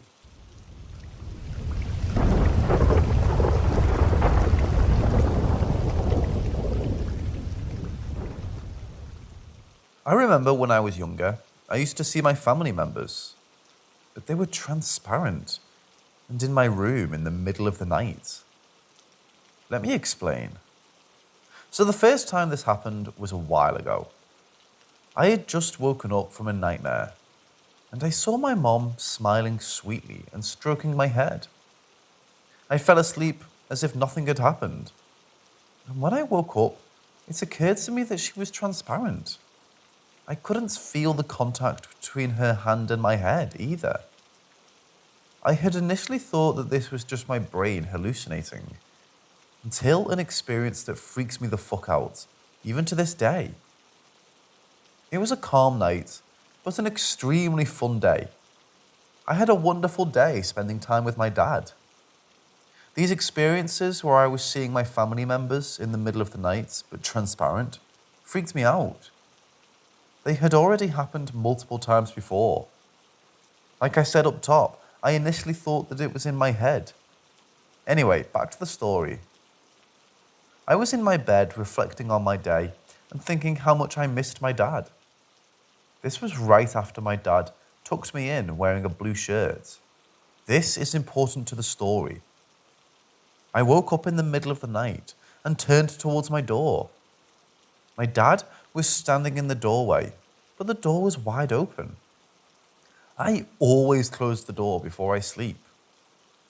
There was something off about my dad. He was completely transparent. He was also wearing a different shirt than he was before. He was wearing his yellow lantern shirt, a completely different shirt than what he was wearing when he tucked me in. At this point, I knew what was going on, but I was way too tired to deal with some sort of ghost thing at that time of night. So I turned around and went back to sleep. This is where it gets worse. I went downstairs in the morning to ask my dad if he had visited me that night. He said no, and why I asked. I told him what I saw and told him the shirt that he was wearing when I saw him. He told me that was the exact shirt that he slept in. He was really freaked out. Truly a weird experience, and I'm still curious on what I saw and how I saw it. The same shirt that he was sleeping in on a transparent version of him.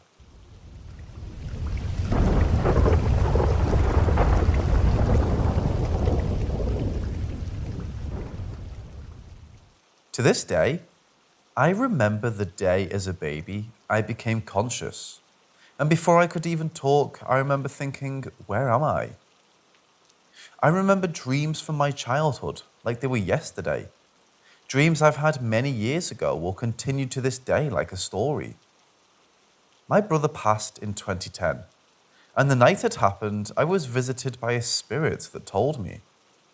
And I thought it was just all in my head.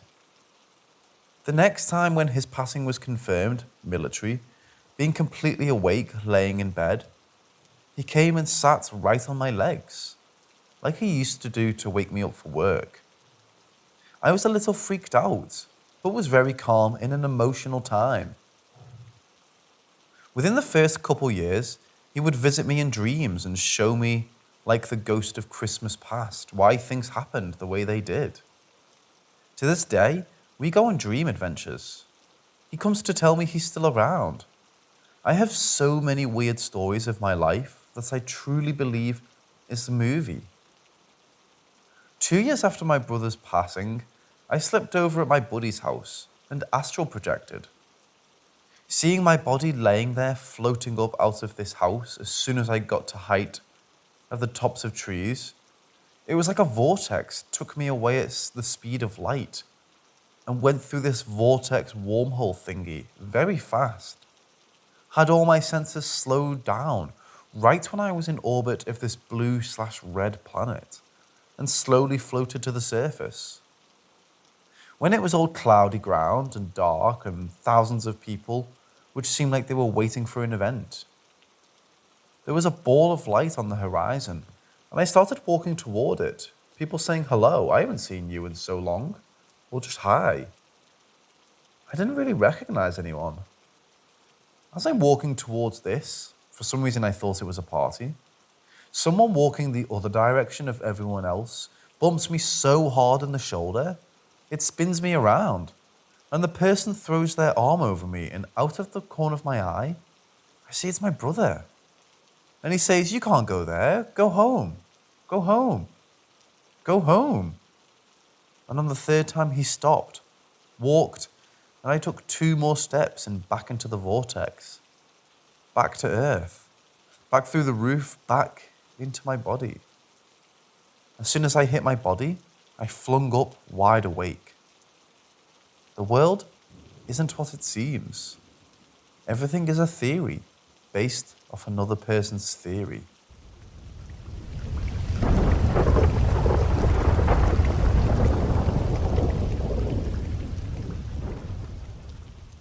The house across the street from me is interesting to say the least. There's been at least 2 suicides. Might be 3, but I can't quite remember. In it, plus at least 2 deaths from long-term illness. The house is completely wheelchair accessible. Think all ramps and low countertops. The deaths from the long-term illnesses from 2 separate families make sense, considering the house's designs. And the suicides were all from the same family, so that could also be attributed to a history of mental illness and compounding depression. Despite my belief, the house is haunted. The most recent suicide was on Thanksgiving. It's a Black Friday morning a couple years back. The eldest daughter shot herself in the mouth with a shotgun at about 3 a.m. My bedroom window faces the house, and me being in high school and on Thanksgiving break, I was awake and heard the gunshot. That time, I thought nothing of it. There's an apartment building nearby that has quite a few people that light off fireworks consistently. But I did think it was weird I only heard one. The next morning, I got picked up by a friend at about 7:30 to go Black Friday shopping. I got back around 2, and there was crime scene tape around their house. I asked my parents about it, and they said a cop had come by asking if they heard or saw anything suspicious the night before. But that's all they knew. We just assumed there was a break-in. That night, again at about 3 a.m., I heard the same noise as the night before, again assuming it was a firework. Same thing the next night. The next night, around dinner time, a pizza gets dropped off at our house. Weird. We didn't order a pizza. My dad checks the receipt and realizes it's for their house and goes to drop it off. He asks the homeowner about the police tape, and he very nonchalantly says his daughter had killed himself with a shotgun at about 3 a.m. Again, at about 3 a.m., I hear the noise. The next night, I sat in my room staring out the window to see if I saw a firework, but I didn't, despite hearing the noise. I've always been a bit of an insomniac, and for months I'd hear the gunshots at around 3 a.m. I'd sleep at other people's houses and be awake at 3 and not hear it. But any time I was awake at 3 in my own bedroom, I'd hear it. It stopped a couple months later. I just hope she found peace.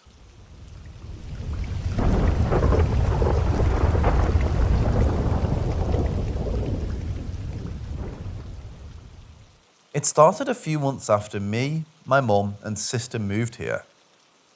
I decided to stay late and play on my PS3 in the living room. Something about this house.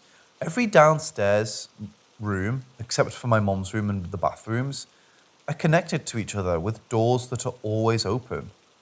So there's a hall, kitchen, my mum's office, living room, and the same hall again, so you can basically run in circles.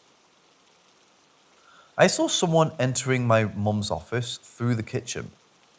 I thought it was my sister, but I found it a little weird that she didn't turn the lights on. After like an hour, it hadn't come out of the room. I thought that was weird, so I entered the room myself, and no one was there. Nothing like that happened again until a few weeks ago. I was lying in my bed, and I saw my doors closing themselves without any help. They were always opening by themselves, but they never closed like that before. The noise woke up my parrots, and they started screeching a little. The weirdest part about this were the keys.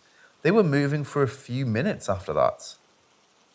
I know it's normal for keys to do that after doors were closed, but I think a few minutes is a little too long.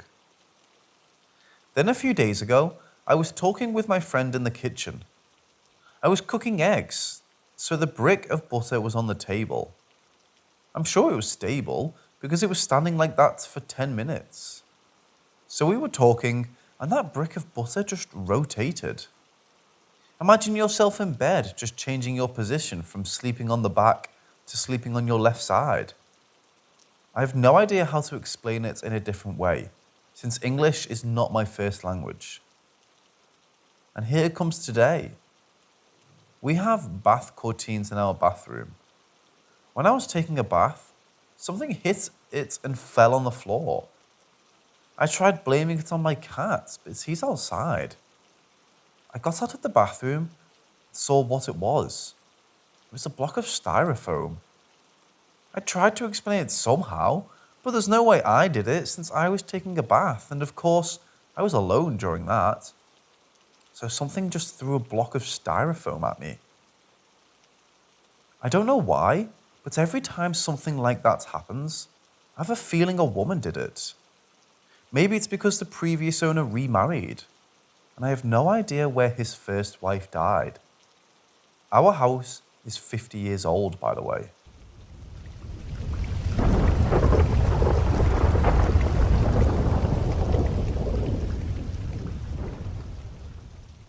After my second cat died, me and my sister couldn't believe that the body shown to us belonged to her. So we started searching in the woods near her grave. We started yelling her name, and after a few minutes, I heard her meowing. No cat sounds the same. If you have a cat for a long time, you learn to differentiate their voice from the others. I asked my sister if she could hear it, and she said yes. We couldn't tell where the voice came from. It seemed like it was coming from every direction, like the forest itself was meowing. We were searching for a few more minutes until the meow stopped. A few months later, while I was taking a bath, I suddenly became ashamed of being naked. I ignored it until I saw one of the bras hanging on the wall swinging. I found it weird.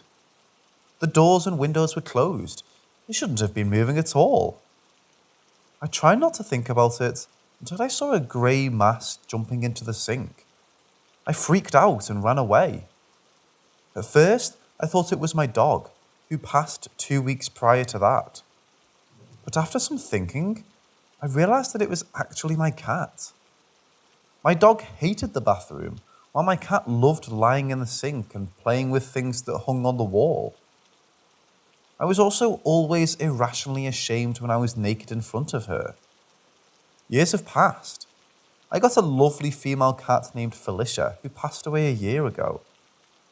Whenever I sit outside in the dark near the place of her death, I usually smoke there when I don't want to risk waking up my mum, I can hear her snuggling to the walls, purring and making that weird female cat sound.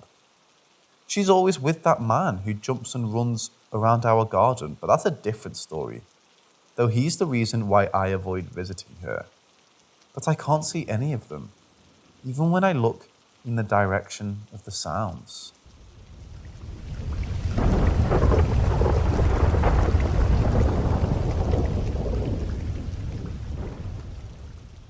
Do even the most docile of animals sense when a presence is evil or malicious?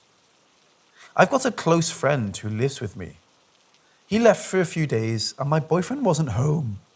I was alone, so I figured I would get some cuddles in with my dog in bed, since my boyfriend doesn't like the dog in the bed. Too warm for all three of us. So we laid together for about 10 or so minutes, when clear as day, I heard in my friend's voice saying, "Hey G," but no one was home. The voice was loud and so clear, it sounded like he was sitting next to me. I was a tad freaked out, but when my big baby of a dog, who's growled maybe 6 times in his whole life, started growling at it, it really freaked me out. All the hair on my dog's back and neck stood up. He stared at the entrance of my room and just continued to growl. His eyes were following something, and any time he'd shift around the room, he would position himself so he was in front of or over the top of me. I didn't hear anyone's voices after that, nor was it the first time I've heard voices, but it's never been my own friend's voice who's still very much alive.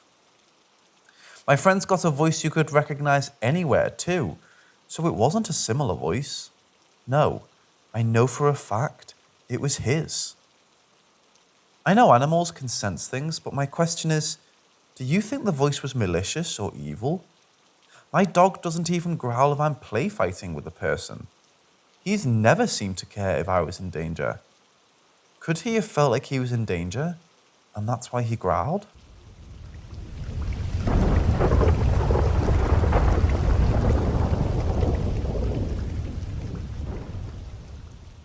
Thankfully, I've since moved out of the spooky apartment, where a few of my experiences took place.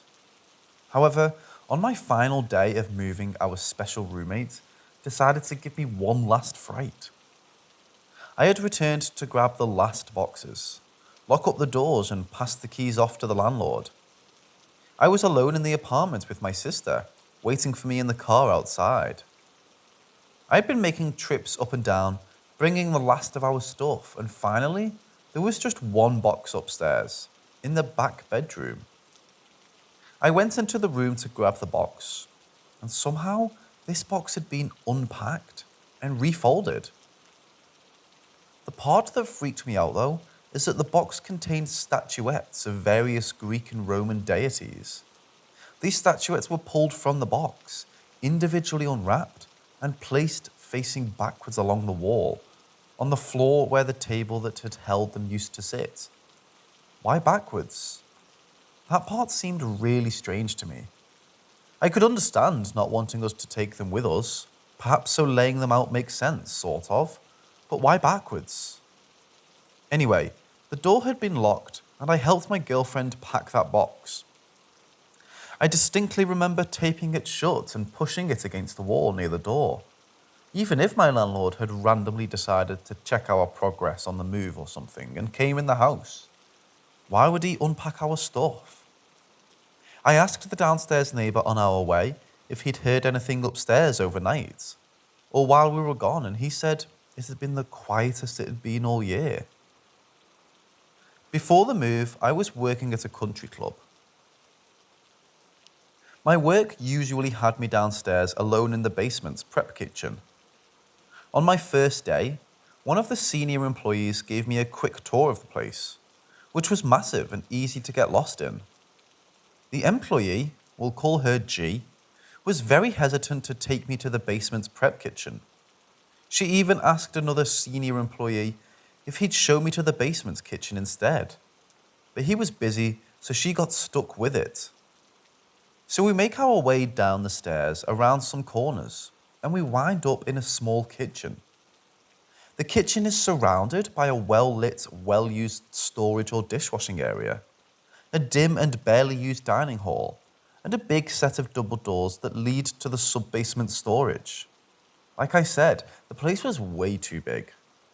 The layout is kind of important though, so to be brief and accurate, if you are standing in front of the oven, there's a prep table to your left on the other side of which there is a well-lit dish/storage. To your right is another prep table against a wall. On the other side of the wall is the entrance to the dim dining hall and the double doors to the sub-basement. So while working the prep station, you can see the dish and storage area, but not the dining hall or sub-basement door, as they were around the corner. So to get to the dining hall, you'd have to cross in front of the sub-basement door. Now during my little tour, G had told me that she doesn't like going down there at all, and that she absolutely refuses to go in the dining hall alone, or the sub-basement at all. We joked a little about how spooky it was down there, but then her tone got really serious and she said, "No, but seriously, stay away from the doors and ignore everything you hear from down there." Straight out of a horror movie, but okay. My first day on the job, I'm not asking dumb questions about spooky sub-basements. So I work my first shift without incident, as well the next 2 weeks without any problems. But on the first day of my third week, I went down to the basement prep to start working. It was 3 in the afternoon and I was pretty excited about that day, as we had an event going on, and it'd be my first time working an action station. So I wasn't thinking about spooky basement doors or anything, just happily slicing ham for the day and thinking about the night to come. Over the hum of the slicer, I thought I heard one of my co-workers walk behind me. I even thought I saw a flicker of movement on my right. I thought it was weird that they were headed that way. I hadn't seen anybody go into the sub-basement or dining hall yet, but I figured they were probably grabbing something for the event. So I just kept slicing.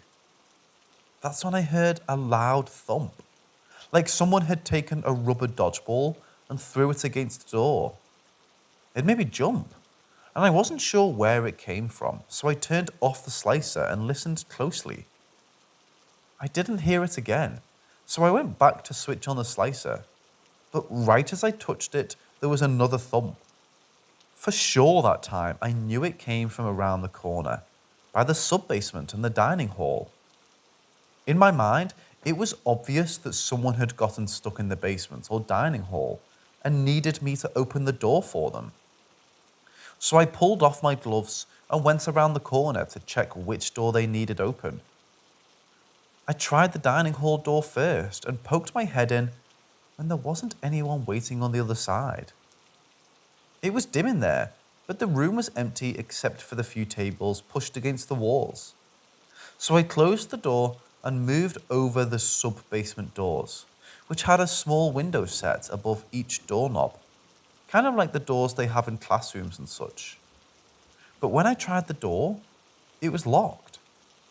I thought it was weird to keep the door locked, but then I remembered what G had said and got a little spooked. I started to walk away from the door when I heard that same thump, only twice as loud, against the doors behind me. I wanted to keep walking, but my brain told me to turn around and look. The doors were still shut, and I couldn't see anything through the window from where I stood. I was very freaked out at that point, and decided to take an early break to have a smoke.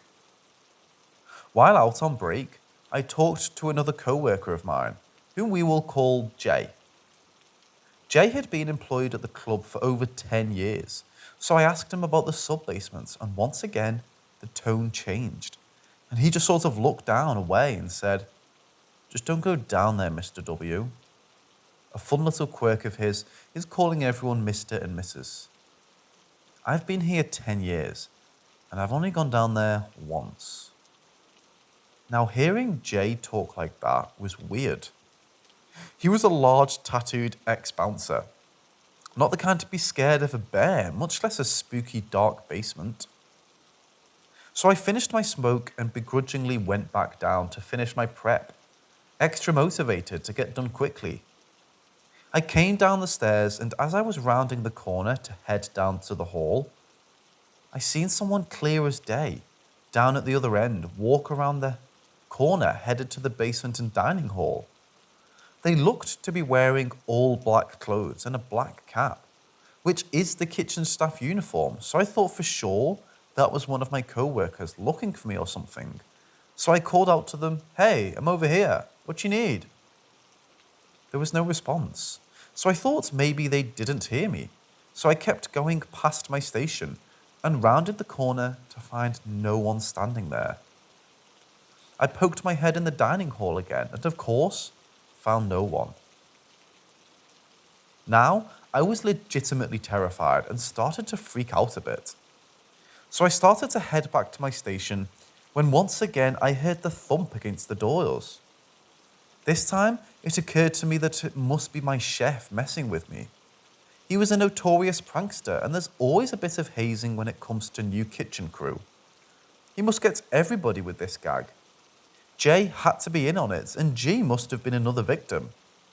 That was my thought process when I turned around and walked to the doors and put my face up to the glass and cupped my hands around it to block out the glare. I couldn't see anything through the black at all, not even the first few stairs, which I thought was weird. Shouldn't at least a little light make it through the window from the hallway lights? I mustered up my bravest voice and said, "Very funny, Chef B, but I seen you that time." I waited for a response, but no one said anything. I started to get a weird feeling, like I was standing next to a huge electrical charge or something. It was like I was getting tickled by TV static. That's the only way I can describe it.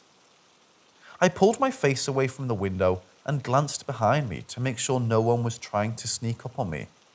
But when I put my face back to the glass, my heart dropped.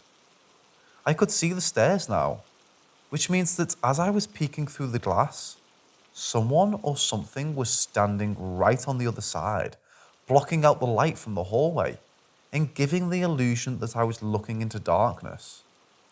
The only problem with that is whatever or whoever it was would have to be large to block the whole window in its entirety. With that realization, I practically sprinted through the basement and back up the stairs to the main kitchen, where I found the entire kitchen crew happily at work, even Chef B. I told Jay about what had happened, and G must have overheard me because she just quietly said, "I told you to ignore anything you hear down there."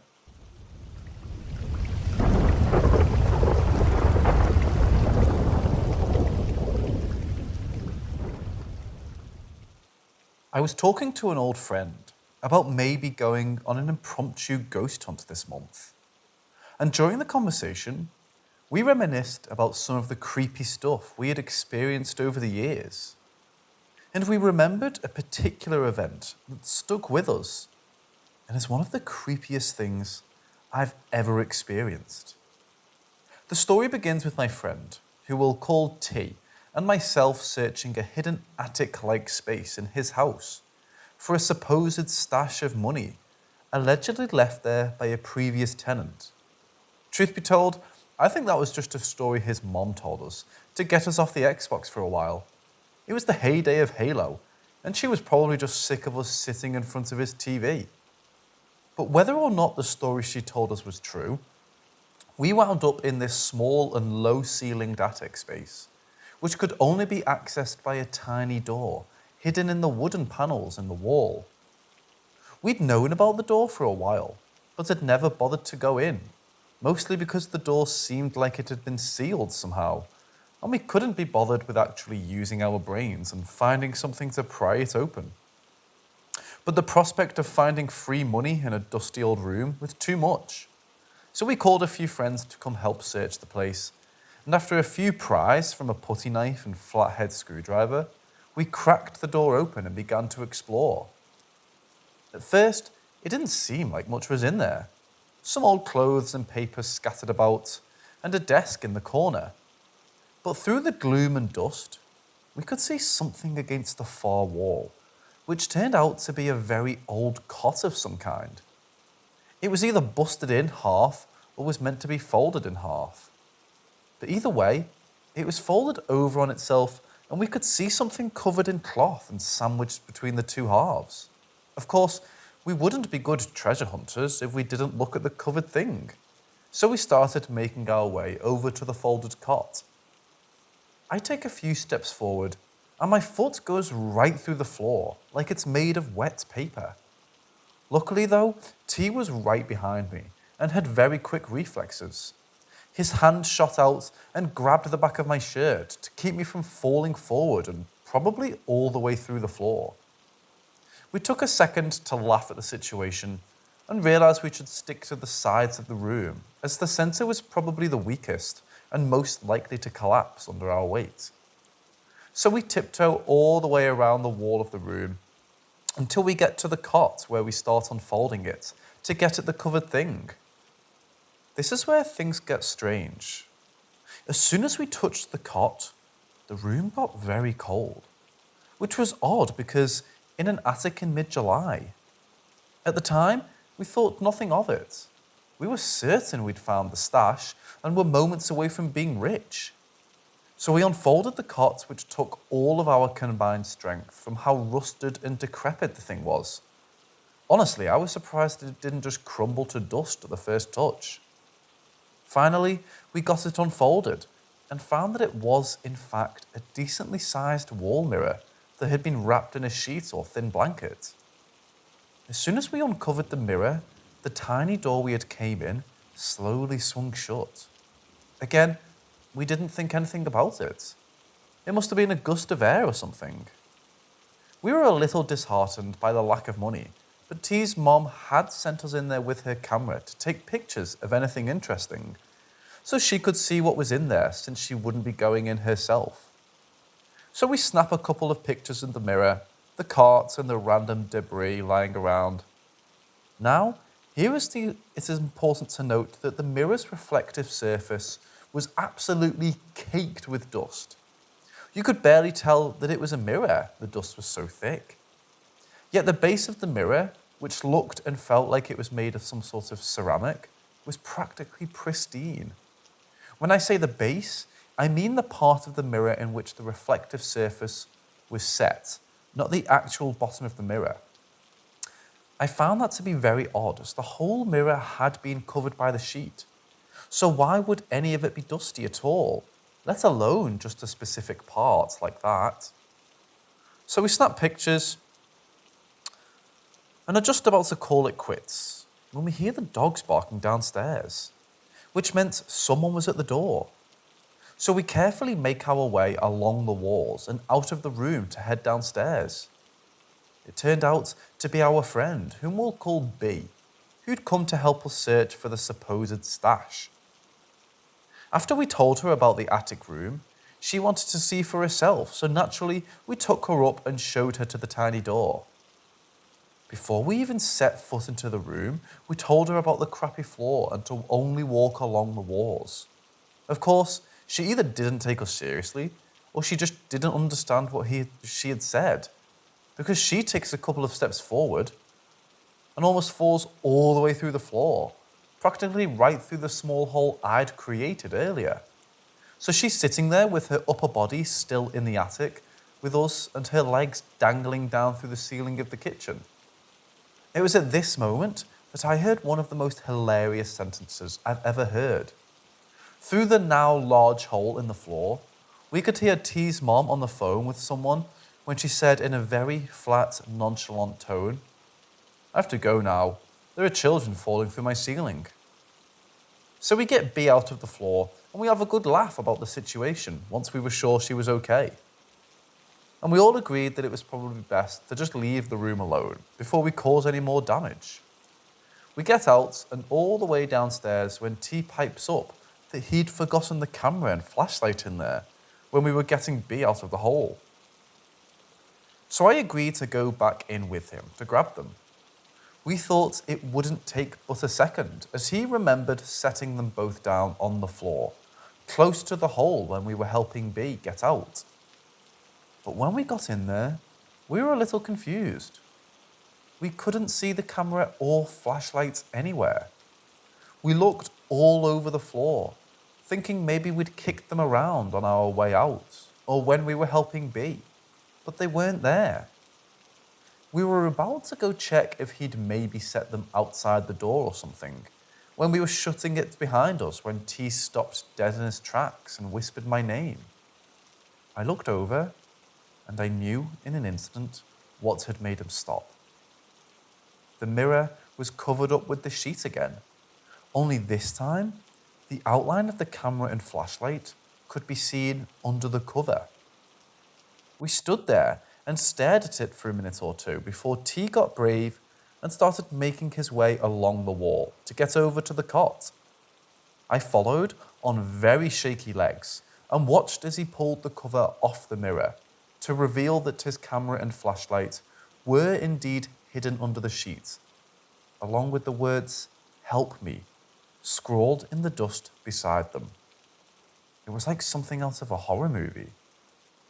The nope factor must have been too much for T, because he snatched up his stuff and made a beeline for the door with me close behind. We slammed the door shut behind us and never went back in. T's mom thought we were making the whole thing up until we went back and looked through the camera. We had pictures of the cot and mirror both before and after messing with them.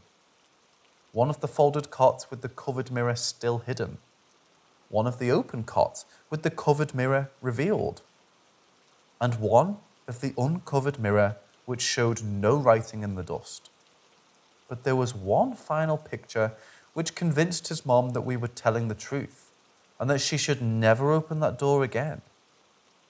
The last picture was seemingly taken from atop the cot and clearly showed the giant hole where B had fallen through, which meant that after T had put the camera down so we could get B out of the hole, someone else had picked it up from beside the hole after we'd left, carried it and a flashlight over to the mirror, and snapped the picture after setting the camera down. That had to have happened very quickly, because we were only out of the room for 2 to 3 minutes at the most, as T had realised he'd forgotten his camera almost as soon as we'd gotten downstairs. The only ones there were T, his mom, myself, and B. His dad and older brother were at work, and even if they'd come home, they would have had to pass us on the stairs to get up to that attic.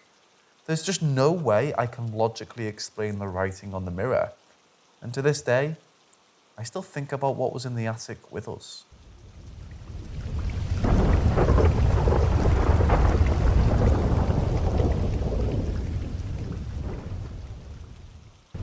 I live in a 1-bedroom apartment with my sister in a city in Southern California for about 5 years now. I have the 1-bedroom that includes the bathroom, while the living room area is basically her room.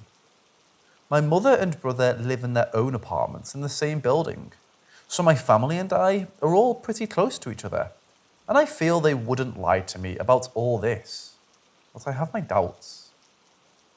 My sister, an ex-boyfriend, and 3 friends have all told me the same thing. They get an uneasy feeling when they enter my room and have seen a shadow person, all in varying instances. My mother, however, has told me while she never has seen any shadow person, she does try to avoid going into my room if she can, because the feeling is too unbearable. Since the day I moved in, I have never felt or seen anything paranormal. Recently this year, I started an ofrenda. For those of you unfamiliar or not Mexican, it's an altar to honor those family members that are no longer with us. You put pictures of them and offerings on the altar and blah blah blah. I find it as a spiritual refuge and has personally benefited me. My sister disapproves of it, however. She has told me ever since I started my ofrenda, the bad energy she gets from my room is more intense now, and that it has given her major anxiety. She's more or less moved in with her boyfriend recently due to her new job, but also confessed to me it's partially because of my room. I find it pretty funny, but she told me she thinks it could be the reason why the kitchen almost went up in flames. 3 weeks ago on Friday night, I went to sleep and woke up at 7 a.m. to the smell of gas. I went in the kitchen and 2 burners were on. Something had burned on the stove top, but I couldn't tell what it was, as it was just ash. I unplugged the stove quickly and saw the black soot all over the walls, the floor, everywhere. Since I had left the front door open, my mother checked the security cameras and saw smoke leave the screen door around 2 a.m. and was burning throughout the night. I personally think it was a stove malfunction, and I've never been a sleepwalker. My sister and mother think it has something to do with whatever evil energy is in my room, and is now even more emboldened ever since I started my altar. I really don't know what to tell them anymore. And now my family is considering getting the apartment cleansed.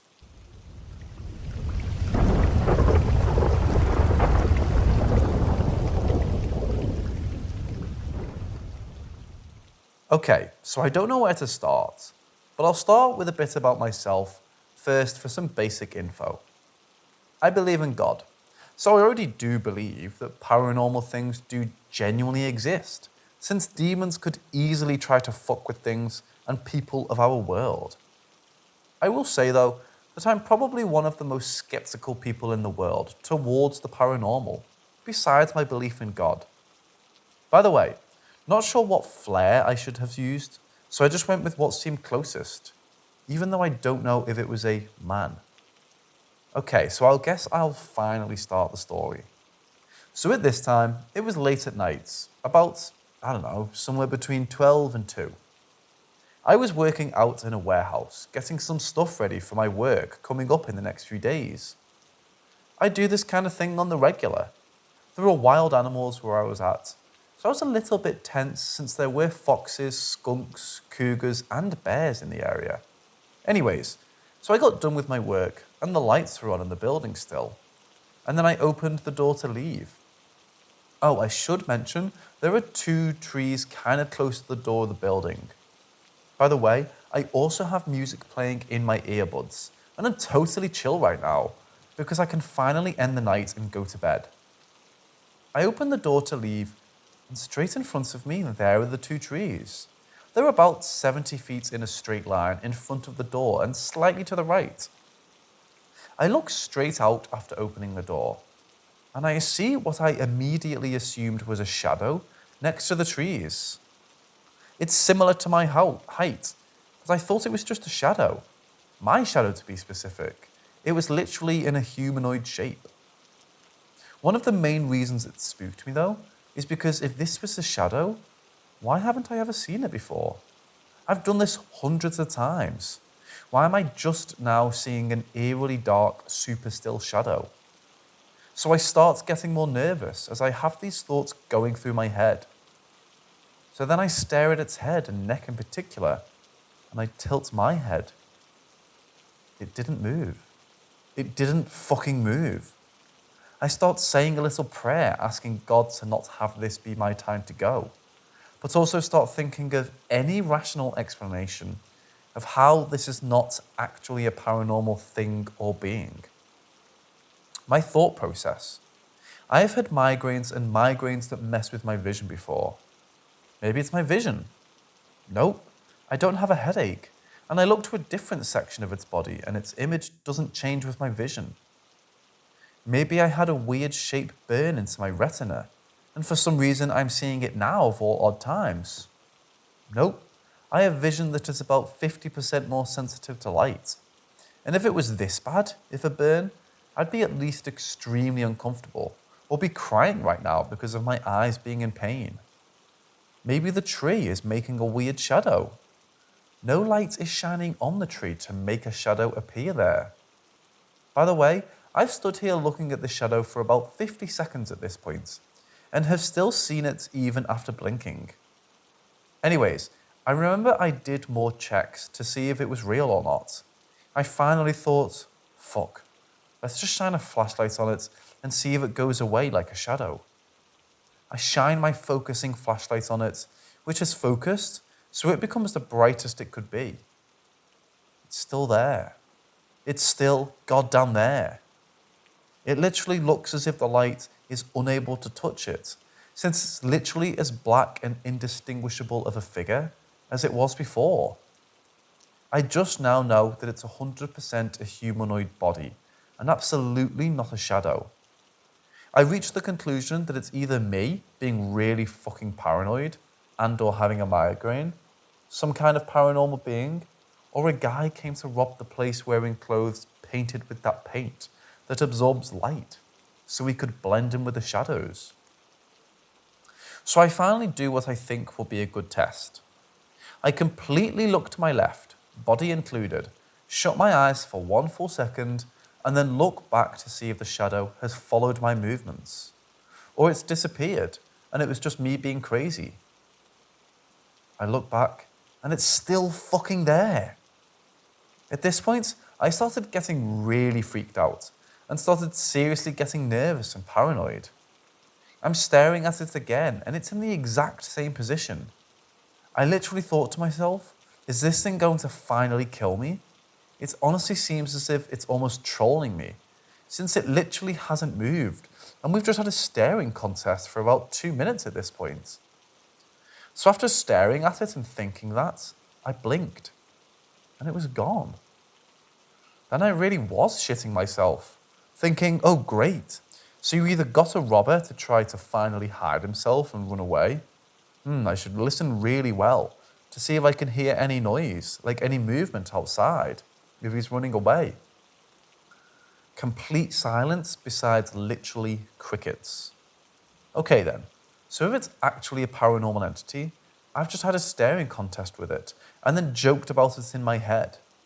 If it was going to finally make a move and then it did, so did this thing just fucking read my mind? What the fuck? I stood there and thought this and was freaking out for maybe like 7 seconds and then thought, well, if it's paranormal, then this is going to do probably jack shit. But this will make me feel better. So I slammed the door shut and then held my leg against the door so it was held shut as tight as I could. So sat there paranoid and thinking what the fuck for like 20 minutes. Until I finally decided to leave because I thought to myself, if God wants me dead in 20 seconds, I'll die in 20 seconds, whether I go outside or not. So there's no point in sitting here all night long. So I left, and nothing else happened the rest of the night besides me reflecting on what the fuck happened. And if it was a real paranormal entity, demon, angel, or what the fuck else it could be. Here's my most detailed description of what it looked like. From what I could tell, it was as if you took the darkest shadows that exist and made a body out of it. Nothing reflected off of it. Light didn't look like it touched it. You might be thinking, well, did it look 3D or have a highly defined edge between where its center of its body and body sections defined its edges? And no, it didn't. It's like it had an ever so slight shadow aura around the entirety of its form, where there's a 1/4 of an inch thick deep shadow that makes its form hard to distinguish. Honestly, kind of like real shadows. Before you ask, did it have eyes? It didn't. While researching about what I encountered, some people have noted something similar, but it always had eyes, but mine didn't. So I'm unsure as to how or if those two are connected. If I had to describe it closest to anything, I'd say take an umbral blot from D&D make it humanoid, then give it a slight shadow aura so it's hard to tell exactly what shape it is. Also, it didn't appear to be wearing clothes, or at least, if it was skin tight since nothing on or of its form depicted any kind of cloth, kind of dangling or adding thickness to its body. This is the most stereotypical shit to say after someone just essentially claimed the impossible happened to them, and that promises over the internet can be seen as pathetic as paper. But I promise I'm not bullshitting about this.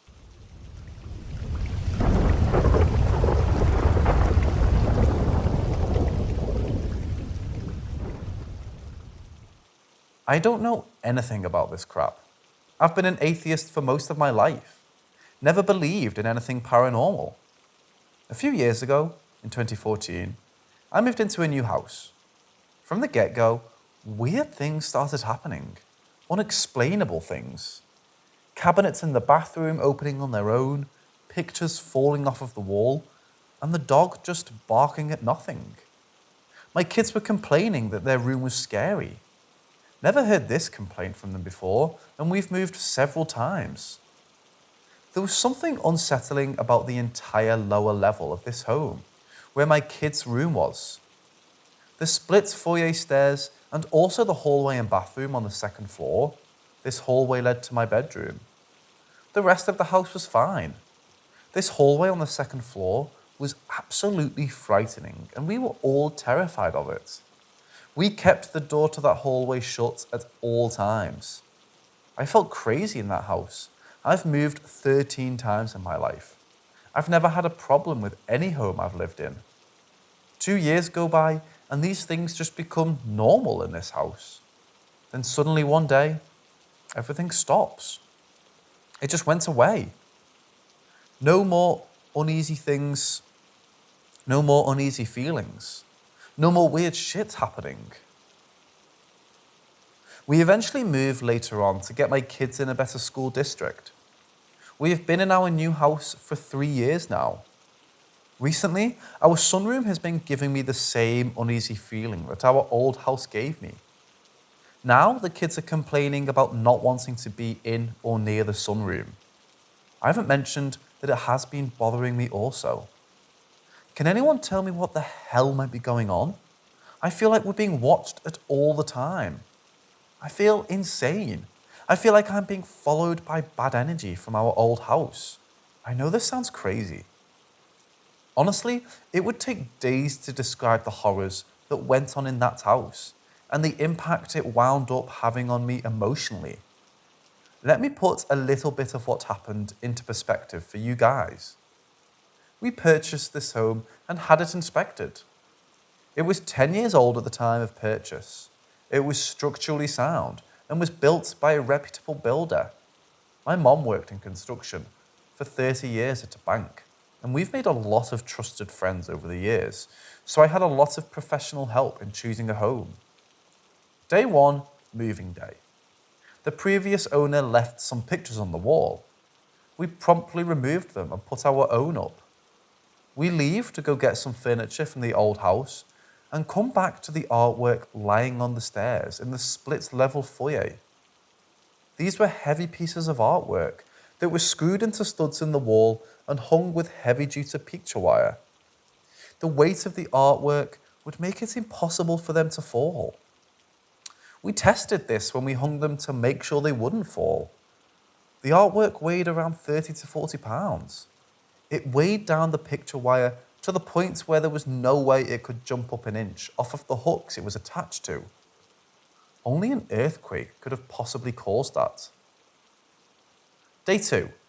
Me and my dad are sitting in the living room, taking a break from moving furniture, when we hear a loud noise and glass breaking. It's in the foyer again. A photo has somehow managed to travel from a table by the front door down to the bottom of the stairs. If it was not securely placed on the table, it would have just fallen to the floor. For it to have reached the bottom of the stairs, it would have had to travel 4 feet and then have fallen down the stairs. We were the only 2 people in the house at the time. My dad doesn't get shaken about anything, but he was visibly disturbed by this. 2 weeks, give or take, after the move, my youngest son, who was about 6 at the time, wakes me up in the middle of the night, crying so hard that he threw up on himself and peed on the floor. He said something was making noise in his room. He shares a room with my eldest son, and he didn't hear anything. I've never seen my son scared enough to do that. A few weeks go by, we start regularly hearing weird noises in the attic and promptly call pest control. There's nothing up there and no signs of any critters. Then, the cabinets in the hall bathroom start opening, not closing. You can hear them because they creak. I immediately thought we had rats and called the pest control guy back. Nothing there. The creepy hallway door shuts on its own one day while I'm home alone and scares the shit out of me. I get on the phone with the pest control guy again, who now thinks I'm insane. He finds nothing again. This continues for months. Also, my dog, who never barks, decides to just start randomly barking at things in the corner of my son's room every day. We keep their door closed to keep her from going in there. Then she starts barking at the light in the hallway upstairs. We start closing that door too. She's also incredibly proficient at finding critters. If we had rats, she would have found them, no question. A few months in, downstairs in the kids' room is the stuff of nightmares. You can hear footsteps in and around the stairs outside their bedroom, and you just stay uneasy and sick to your stomach spending time down there. The kids start asking me to stay with them at night down there. I oblige for a few nights, and I experience this for myself. The kids start sleeping upstairs after this. A year in, we joke about our ghost regularly. I try to make light of the situation for the kids' sake. I think I'm going insane at this point. I've had electricians, pest control, had my dad look for every possible thing that could be the culprit, and even asked a few friends in construction what their thoughts were. Nothing points to an answer. I give up. 2016, no change.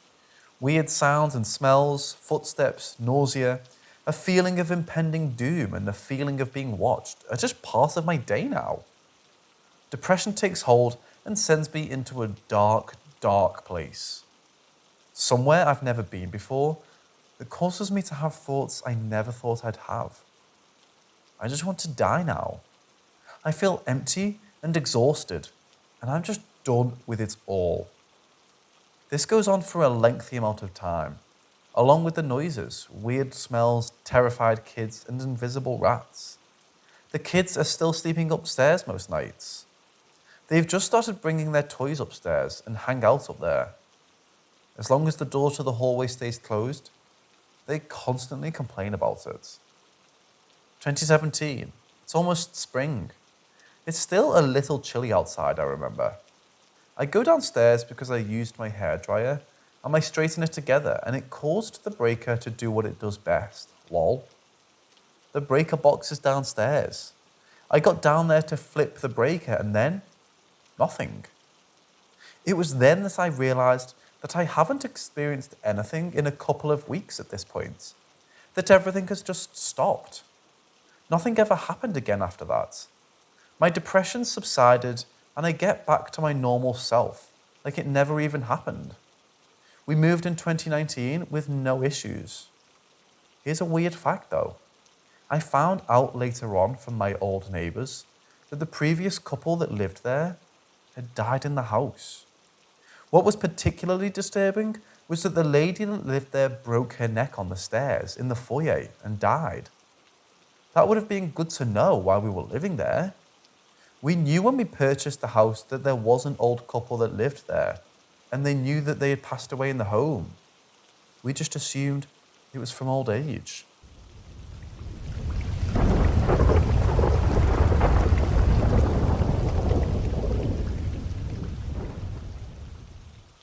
My wife struggled really bad with major depression.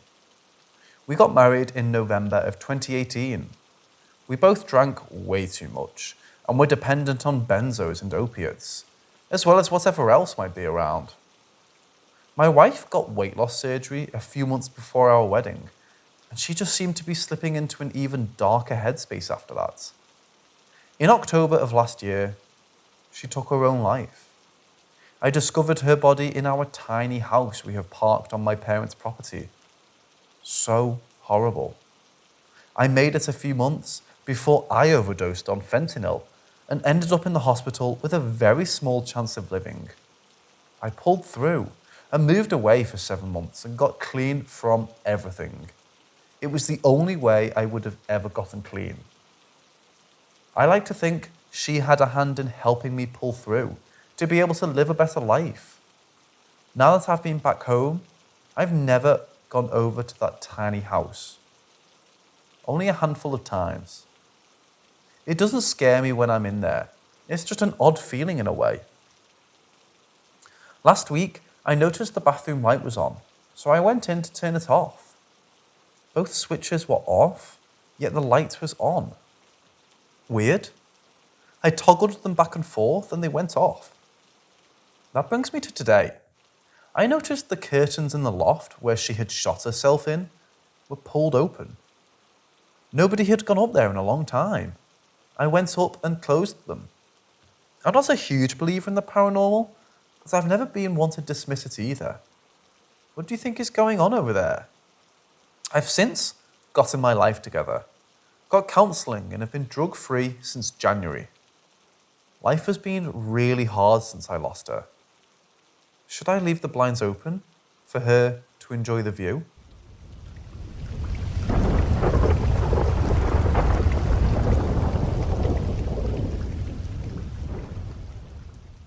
My childhood home was built by my own grand something father and has stayed in our family since forever.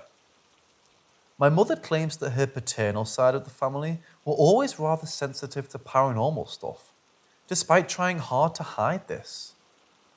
While the entire house was iffy and plain uncomfortable to live in, there was a certain room that no one could bear to stay in. It used to be my grandparents, but they couldn't handle it and decided that my aunt would sleep there. My aunt wasn't able to either and ended up sleeping anywhere but her own bedroom.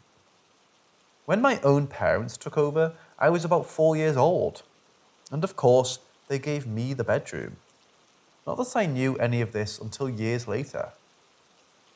Both my parents went to great lengths in order to convince me and my brother that paranormal stuff was just made up in order to scare kids. Doesn't change the fact that I went from sleeping through the night since I was 3 months old to barely being able to sleep at all. I would complain about seeing someone scary and dangerous in my room. I still remember the pure terror I felt every single night going to bed. I couldn't sleep unless I was hidden under the comforter while facing the wall, with a CD drowning out the noise with folk tales and Christmas carols playing in the background. After a while, my little brother started sleeping in the same room due to his being repainted. I lasted for a couple of days before my mother decided that the two of us should sleep in her room while she slept in mine. My father was away for weeks at a time due to work. She told me later on that she decided to do that because my brother woke up screaming. I'm a really heavy sleeper and didn't notice. And the next day, she saw bruises and what looked like scratches on his back and around his neck. She slept there that one night, but ended up joining us in her room after. She apparently woke up unable to breathe during the night, and when she looked up, she saw someone on top of her before she was being choked by them. She really thought she was going to die, but managed to throw the thing off before running out of the room. After that night, nobody ever slept in my bedroom again. Me and my brother were clueless, despite us both being terrified of what resided inside my room. Our mom simply pretended that it was nice for me and my brother to share the big bed, while she took over my brother's room. This greatly helped my sleep and general feeling of terror, despite still feeling scared every night in that house. I never felt scared anywhere else. Neighbours and friends would also tell us that they saw someone in the window of my bedroom, despite none of us being there. None of us were even tall enough to look out of the window. My dad eventually bought me porcelain dolls, so they could tell the people who asked that it was probably the dolls set up on the windowsill. I never knew any of this until later on, but it got to the point that people actually started avoiding walking past our house alone because they thought it was haunted.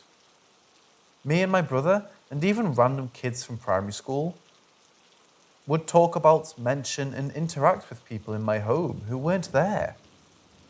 My mom always played it off, but you can't really do much when a random kid is asking you about the old man sitting in the chair, or when your son asks about the lady who was petting his feet in the morning.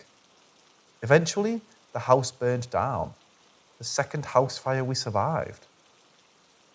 We rebuilt, and my mom had the place exorcised at least 10 times by all sorts of different people. From priests to people who claimed to be clear-sighted or able to talk to angels, and practitioners of the occult. This was done in secret, of course. When we moved back in, it was better. For a while. Personally, I repressed all memories and ideas regarding anything paranormal or scary. I convinced myself I was just afraid of the dark as a kid. I lived a couple of years in ignorant bliss. But then it started again. Little things at first. Hearing someone coming through the front door just to walk up the stairs and look around before leaving again when I was home alone. I thought it was a family member ignoring my greeting and was mildly insulted until I found out at dinner that no one had been there. Then I started having trouble sleeping again, but only in my own bedroom. I never had nightmares, but I had trouble calming down enough to fall asleep. I had a big clump in my chest, feeling like something terrible would happen at any minute. My current bedroom is roughly in the same place as the previous one. My toddler brother started talking to people. He had a name for one of them that he would always laugh and smile at. But there was also one which terrified him and would make him start shaking while staring transfixed and cry about mean and scary. I felt my soul leave my body the first time I held him during this. His eyes would follow movements I couldn't see. Then my cousin came to sleep over with my aunt. Only problem was that he couldn't fall asleep because of those scary people chanting my initials over and over, and the man who would walk in to stare at him from time to time when he was in bed. Not my bedroom this time. Eventually, I started feeling like someone was walking into my room every night. But I convinced myself that I was just being paranoid due to my recent trouble falling asleep. Sometimes I would hear my youngest brother, at this point a young child, knock on the walls. I often humoured him and knocked back. This continued for several weeks until I asked my mom, who slept in the same room as him, why he was awake and knocking on the walls when he should be sleeping. She said that he'd only done that once when she was trying to put him to sleep, but that she'd put a stop to it. My brother confirmed it later when I asked him about it. I spent weeks knocking different tunes and repetitions back and forth with someone through the walls, but nobody else even heard it. I immediately quit it, and the wall I'd often seen as a safe space became another thing that frightened me. It didn't take too long after that before I regularly felt someone's breath on my face after having closed my eyes when trying and failing to fall asleep. I couldn't handle this and started staying awake at night to avoid it. I eventually moved out and all the problems disappeared. I didn't lay paranoid in bed, waiting for shit to happen. I didn't feel scared, and I fell asleep easily and peacefully. I still got my room back at my parents' place, and I've recently moved back. I thought I was over whatever the fuck was going on. But the more time I spend in my bedroom here, the more I start feeling like I used to. I can feel the staring and the breathing whenever I spend too long falling asleep at night. The heavy feeling in my chest is back, and I don't feel fully rested when I wake up, despite sleeping heavily with only good dreams. I don't want to believe in paranormal shit because I find it terrifying, but I can't explain a lot of the shit from my childhood any other way. I honestly feel kinda crazy just thinking about all this stuff, but there are so many other people who have experienced shit around my family home that I just can't ignore it, even though I'd like to. Fun fact, the Rebeat's house was hit by lightning that caused a minor earthquake, which woke up the entire neighborhood. The house was glowing green, according to eyewitnesses.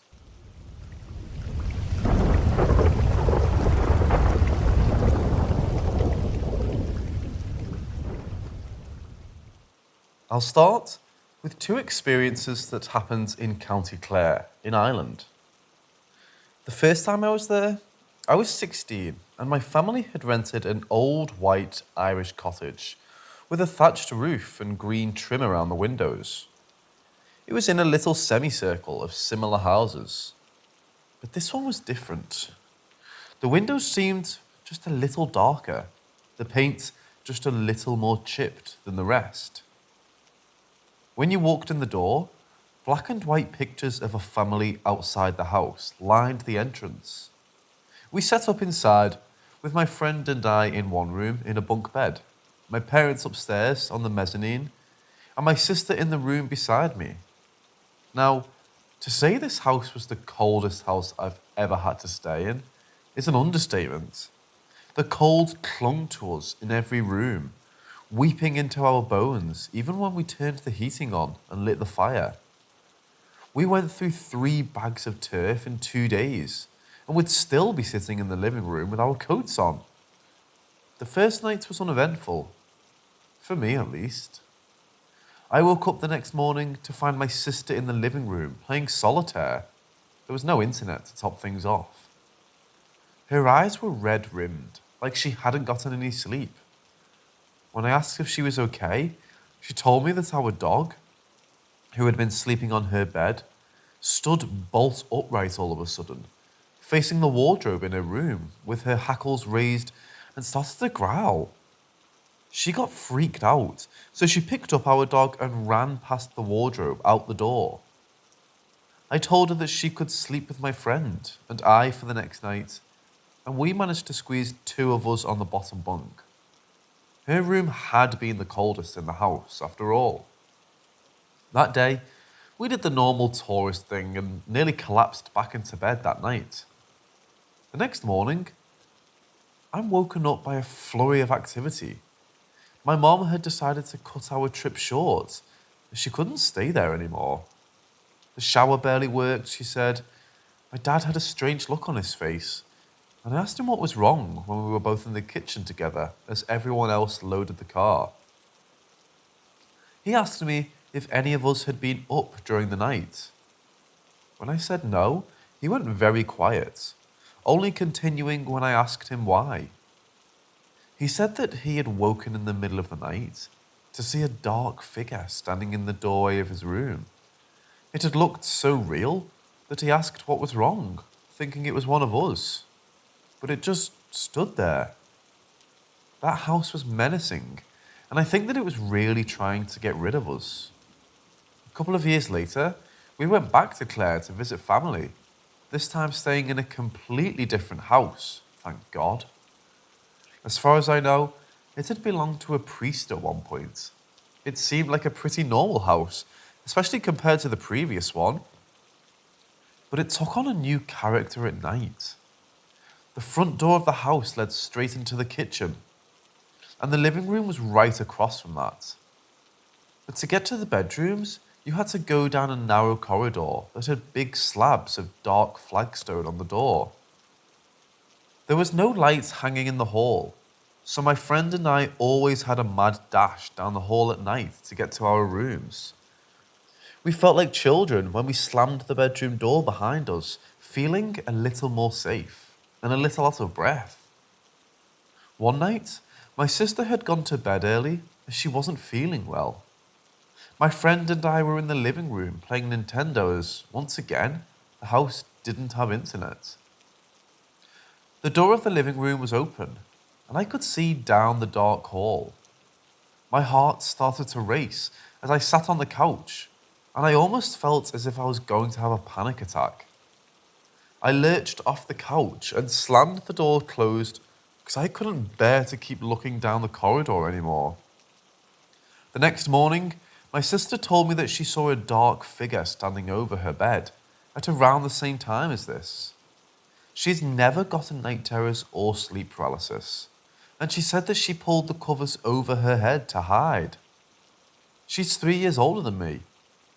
I was talking to my friend about something while standing in the bedroom in the morning, and suddenly, the tap in the bathroom turned on full blast for about 5 to 10 seconds. I could see the sink, and the actual tap had turned, as if someone was there turning it on and off again. I bolted to the kitchen. My poor dog now howls at night, and when he wakes up, she was about 7 when we stayed in the house, 9 when we stayed in the second, and she had never howled before we took those trips.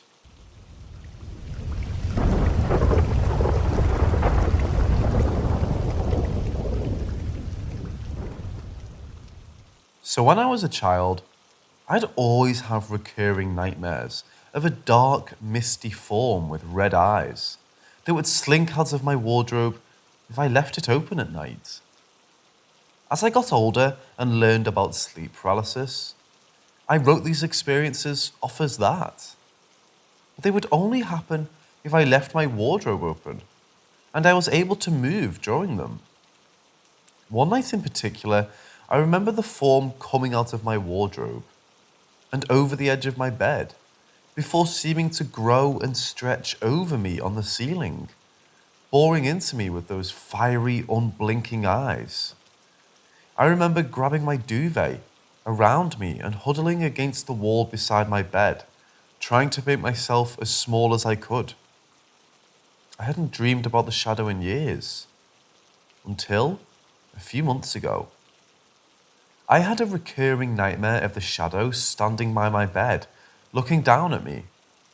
It didn't come out of the wardrobe this time, but just materialized beside my bed and stood silent and unmoving for a few minutes before disappearing, leaving me unable to sleep.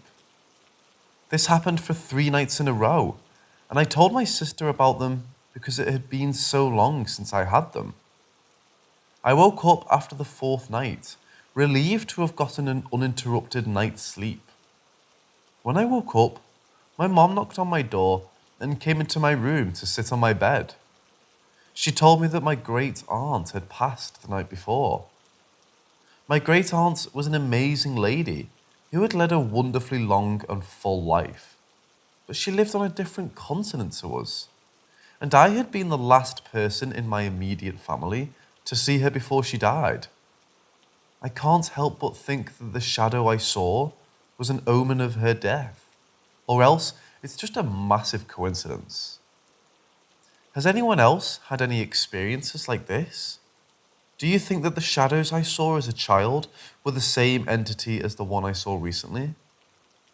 I can't find a whole lot of info on shadow people, and when I do, a lot of it seems contradictory.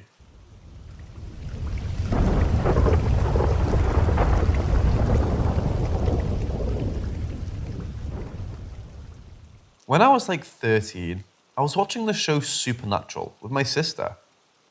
The episode was about Bloody Mary, and the next day, I was telling my friend about it, and I accidentally said, "In a candlelit room, you have to say Bloody Mary, Bloody Mary, Bloody Mary, in front of a mirror and she will appear." I didn't pass any heed that I had said it 3 times, as this was during the daytime, and we weren't hanging out outside, not in front of a candlelit mirror at night. Being 13, I had pretty bad acne, and I was using this cream for it, and laying in bed, I realized I had forgotten to put it on that night. My room was pretty big, with my bed and wardrobe being the opposite side of the room, So instead of going across to hit the light switch, I used the torch from my phone as light while applying the cream on my chin in front of the mirror. I'll never forget what I saw when I took a step back to check if it was all rubbed in. There she was, standing behind me, a girl no taller than 5 foot, standing right behind me with her head tilted down to the floor, with long black soaked hair covering her face exactly like the girl from The Ring. Without taking a second look, I sprinted into my parents' room, traumatized, and they just brushed it off as me having a nightmare or whatever. I had to sleep with the light on that night. Now, I'm a 25-year-old guy, and I still avoid looking in mirrors at night if the lights are off.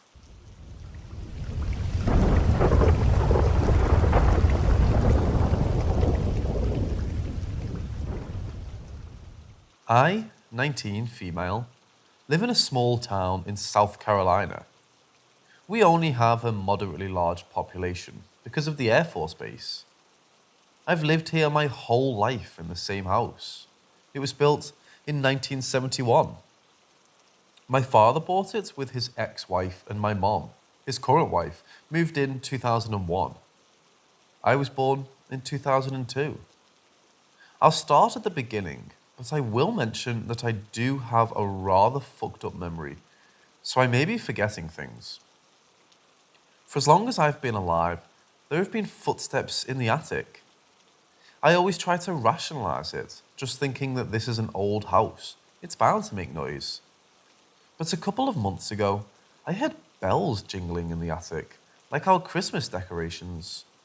It was above the bathroom, and the footsteps are usually above my room, which is right next door. I told my dad about it, and he went to check for animals. He didn't find any. Couldn't even find a place where they could have gotten in. He told me I was hearing things, and probably needed to go to bed. So I did. Then, I started hearing what I can only describe as footsteps coming from inside the walls. My mom heard it too. So did our cats. At one point, it was behind our coffee maker, and we were both standing there, scared that it was a mouse or something. Our cat, Katniss, was desperately trying to find it, but couldn't. My mom told my dad this time. An exterminator came out, but couldn't find anything. The noise continued. Then I heard noises coming from the faucet in the bathtub. It sounded like someone was trying to force it out of its place. I told my dad again, thinking there was a problem with the pipes. He found nothing. The footsteps and wall noises are continuous, but seem to get louder at night. I don't know if it's just because the house is quiet at night, so it sounds louder. I should mention that our attic is very short and hot. It's not possible for a grown person to stand upright. So no, we don't have someone living up there, and like I said, my dad checked and found nothing. Then it started messing with our dogs. We have 3 dogs. In order of age, we have Amber, Boonchie, and Zoe. We previously had Lilbit, who was older than all of them, but I'll get into what's happened to her later. Whatever it is, loves to annoy Zoe. She's the most skittish. She's terrified of our cats and will literally move off of the couch if one of the cats gets near her. They've never attacked her. She's just a scaredy cat. Zoe will often wake up and snap at something on her back, specifically when she's laying in the big dog bed we have in the living room. She'll snap at it, lay back down, snap at it again, and decides it's not worth it and gets up and moves. This doesn't happen to either of our other dogs or our cats when they lay there. Only Zoe. There's something that could be touching her, and it's not fleas, because she only does it when it's in bed. The thing scared the fuck out of our oldest dog, Amber, twice. Amber and Zoe are the most needy, terrified of loud noises like thunder and fireworks, and Amber trails after my mom 24/7. I never saw this, but apparently something scared Amber to the point where she tried to sit behind my mum on the couch, and she's a big dog, a golden retriever mix. She's only done this with thunder and fireworks. None of our other dogs did this, just her, and she did it twice. No knocking on the door that she was laying in front of, which even if there was, she wouldn't be scared. She'd start barking her head off. The last thing it does to our dogs is the hardest to talk about. Bakkenjh is a beagle mix and is quite large. We call her Bounce because when she was a puppy, it always looked like she was jumping instead of running. Bellbete is a Chihuahua, Pug, Boston Terrier mix. Her name is obviously because she was quite small. My mom liked to say she was a little bit of a dog. She was extremely sweet and motherly to our cat Katniss. We found her under our house when she was 2 days old, and Bellbete helped with the things like making sure she didn't fall and helping her to go to the bathroom. Bounce is very neutral. Doesn't scare easily and doesn't really like to play. However, she has killed cats that have managed to get into our backyard, and unfortunately, those cats were strays we fed and came to love. Bounce and Bellbete started fighting, like trying to kill each other. The first time was the night before my first day of school. I can't remember what year it was, but it was within the last 4 years. I remember I had a coconut hair mask on, and I had just gotten out of the shower, so I wasn't dressed yet. Just in a towel, and all of a sudden, I heard snarling and barking, and my mom screaming her head off. I go in there, and we have to physically pry them off of each other. Bellbete was injured, but not bad enough to go to the vet, so we just separated them, and they eventually got over it. But they still ended up fighting several more times. I've gotten injured before trying to stop them, although I know they didn't mean to hurt me. I remember one time my dad just straight up picked Bellbete up, and Bounce was attached to her throat and was also in the air. Eventually, they stopped though, until a couple of months ago. This was at 3 a.m. I remember very vividly because I was trying to sleep, but was on my phone and my mom called me out of my room, and I was like, what could you possibly want? It's 3 a.m. And as far as you're concerned, I'm asleep right now. Her yell was urgent though, so I didn't even bother putting on my shorts. I just ran into the kitchen. She screamed that they were fighting again and she needed help. I ran out there with a flashlight, not even bothering to put on shoes or pants, and had to pry them apart by myself because my mom didn't even move from the back porch. At one point, I even hit Bounce in the back with the flashlight because she just wouldn't stop and I couldn't separate them. I was screaming for my mom, and I'm surprised I didn't wake the neighbors with how much I was screaming. It's so fucking terrifying seeing two animals you love dearly trying to kill each other. Anyways, I eventually got them apart and held Bellbete back.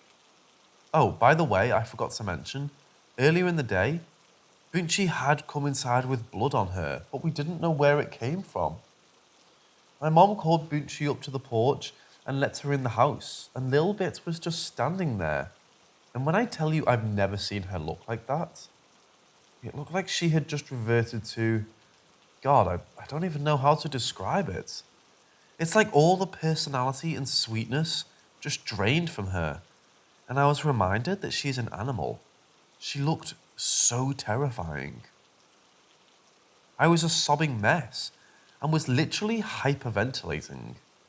I just sat there at the kitchen table with a washcloth, just sobbing and cleaning the blood and dirt off of me. My mom woke up my dad, and he had the audacity to be inconvenienced. I don't have the best parents, but that's another story. My mom decided that this was the last straw, and one of them needed to go. So we ended up taking Bellbete up to the SPCA. But don't worry, we know she was adopted and is fine now. But it came out of nowhere.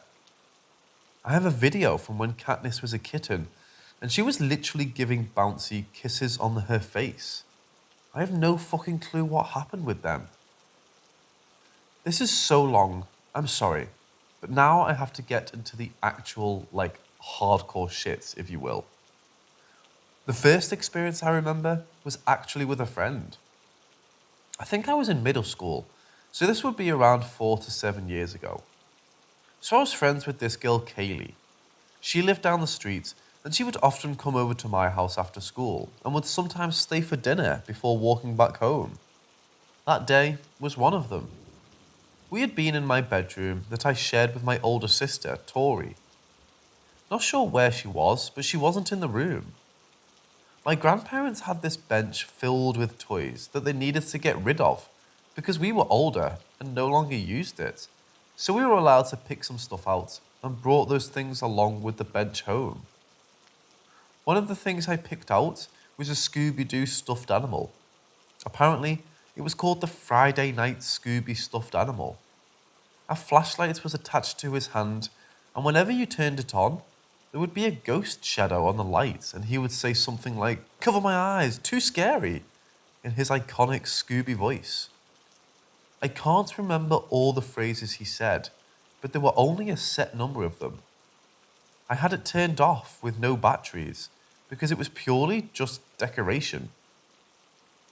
It had been sitting on the floor in front of my sister's bed, which is on the other side of the room from the door. Me and Kaylee were called for dinner, so I let her walk out of the room first before turning off the lights. And I shit you not, this thing goes, "Turn back on the lights, too scary," at the exact same time. Me and Kaylee run out of the room. I don't even shut the door, and we're screaming about how it just talked. My parents don't believe me, of course. So we ate, Kaylee went home, and I ripped the wires out of that thing and threw it away.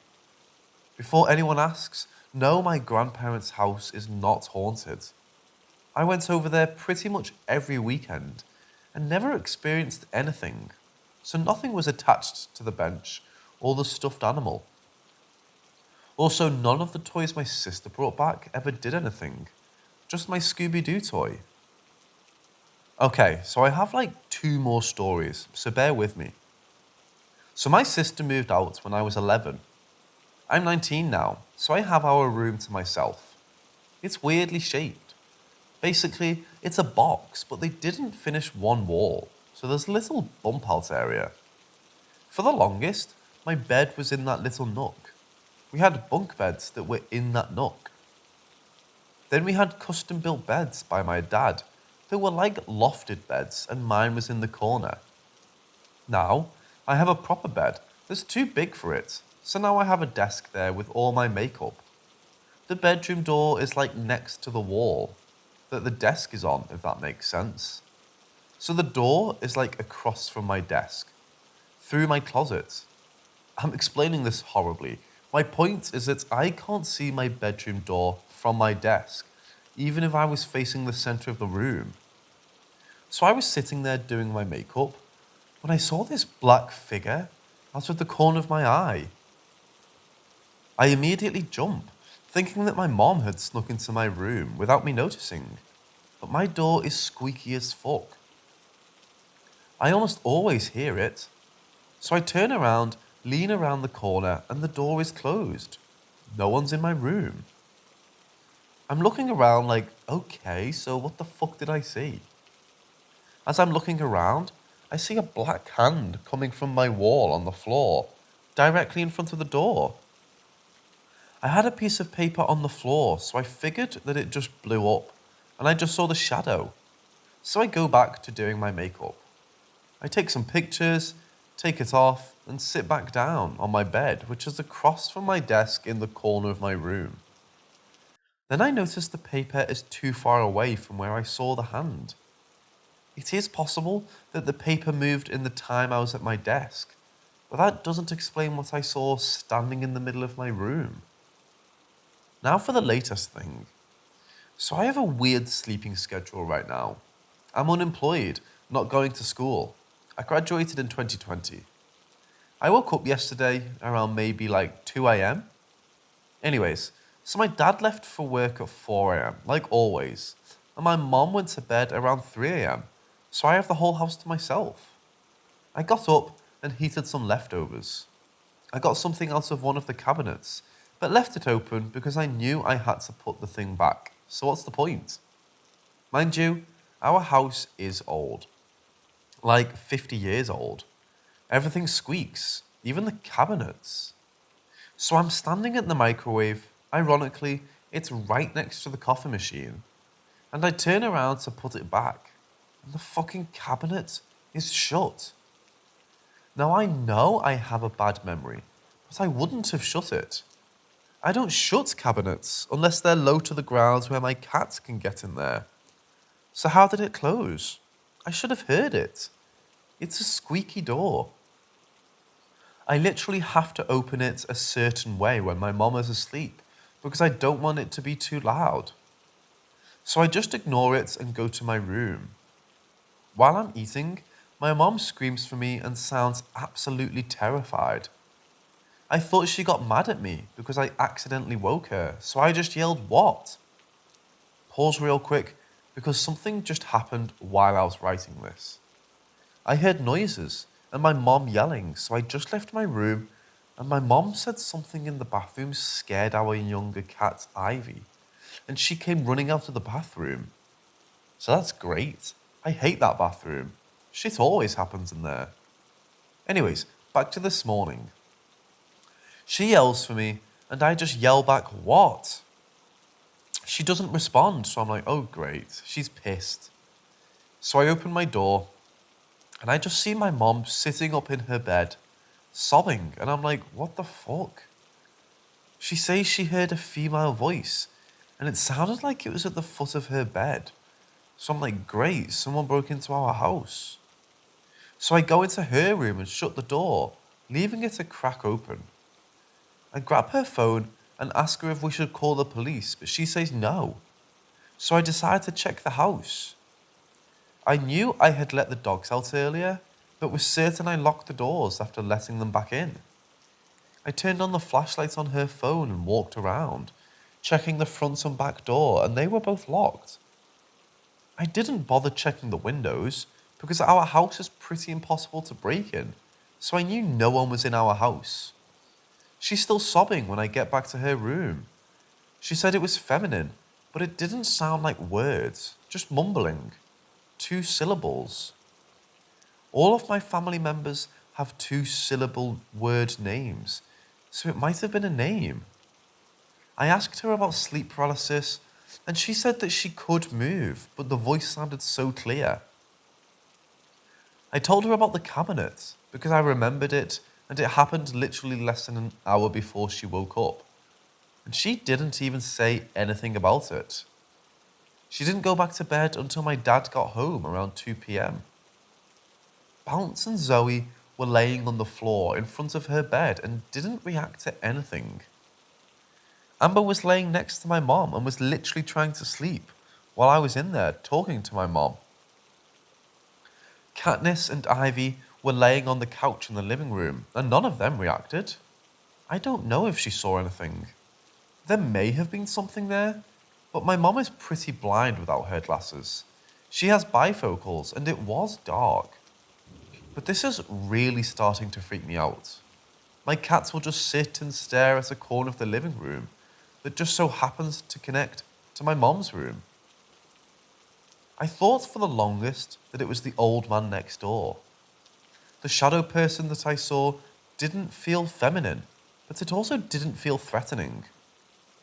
I've woken up with bruises in random spots, and while I do move around a lot in my sleep, my mom would hear it if I hit a wall. I have no fucking clue what to do. This, along with a lot of stuff that happened with Kaylee in the forest that surrounds our neighborhood, is really getting to me. I don't even wholly believe in this, but what else could it be? How do you imagine a sound? We're not even close to being religious.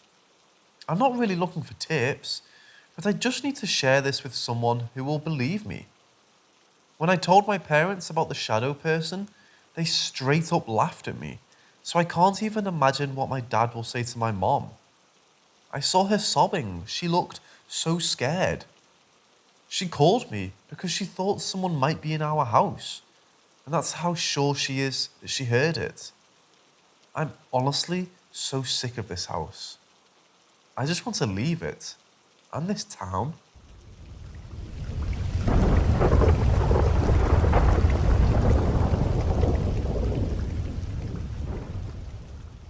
While I was getting ready for bed, I heard a male voice yelling my name from my backyard while I was in the bathroom.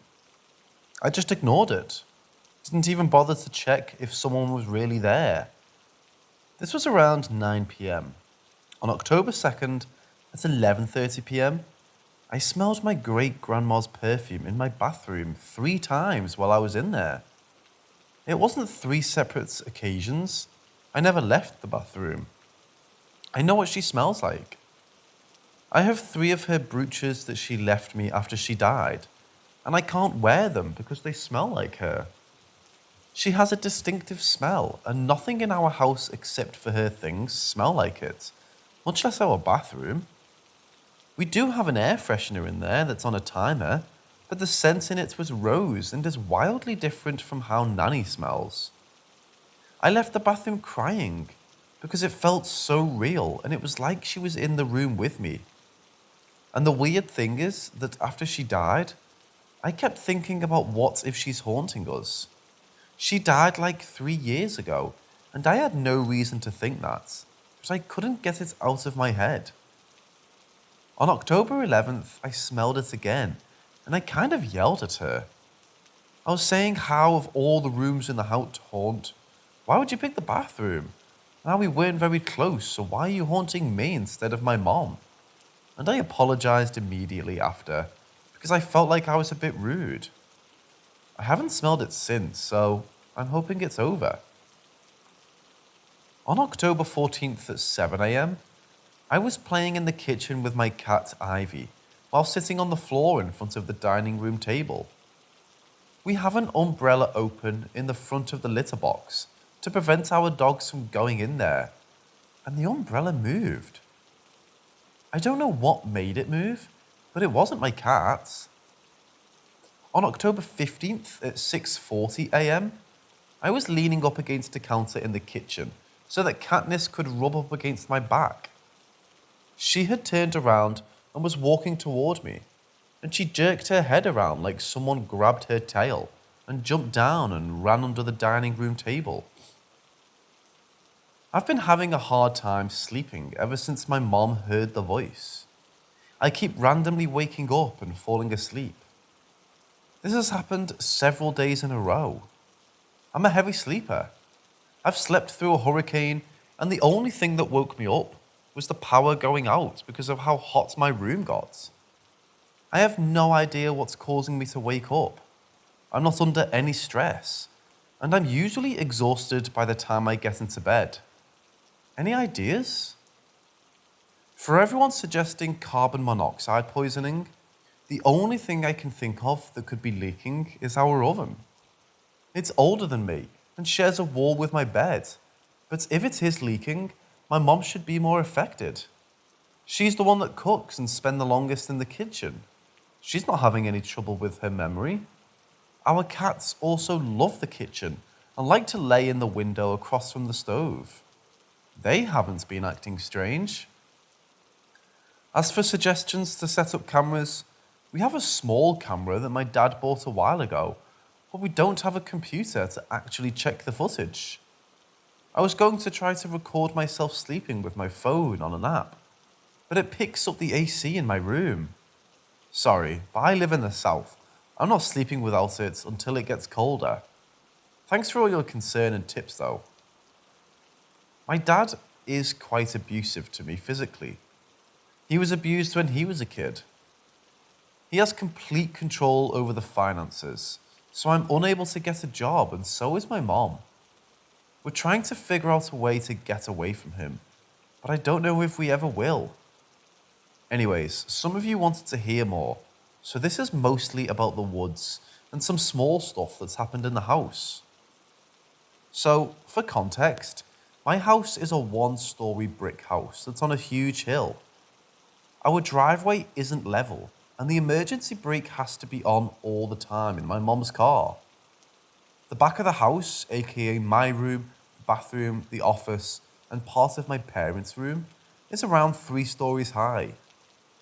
My parents' room is at the corner of the house, so one window is very low to the front yard, while the other one is really high. This is why I said it's really hard to break into my house.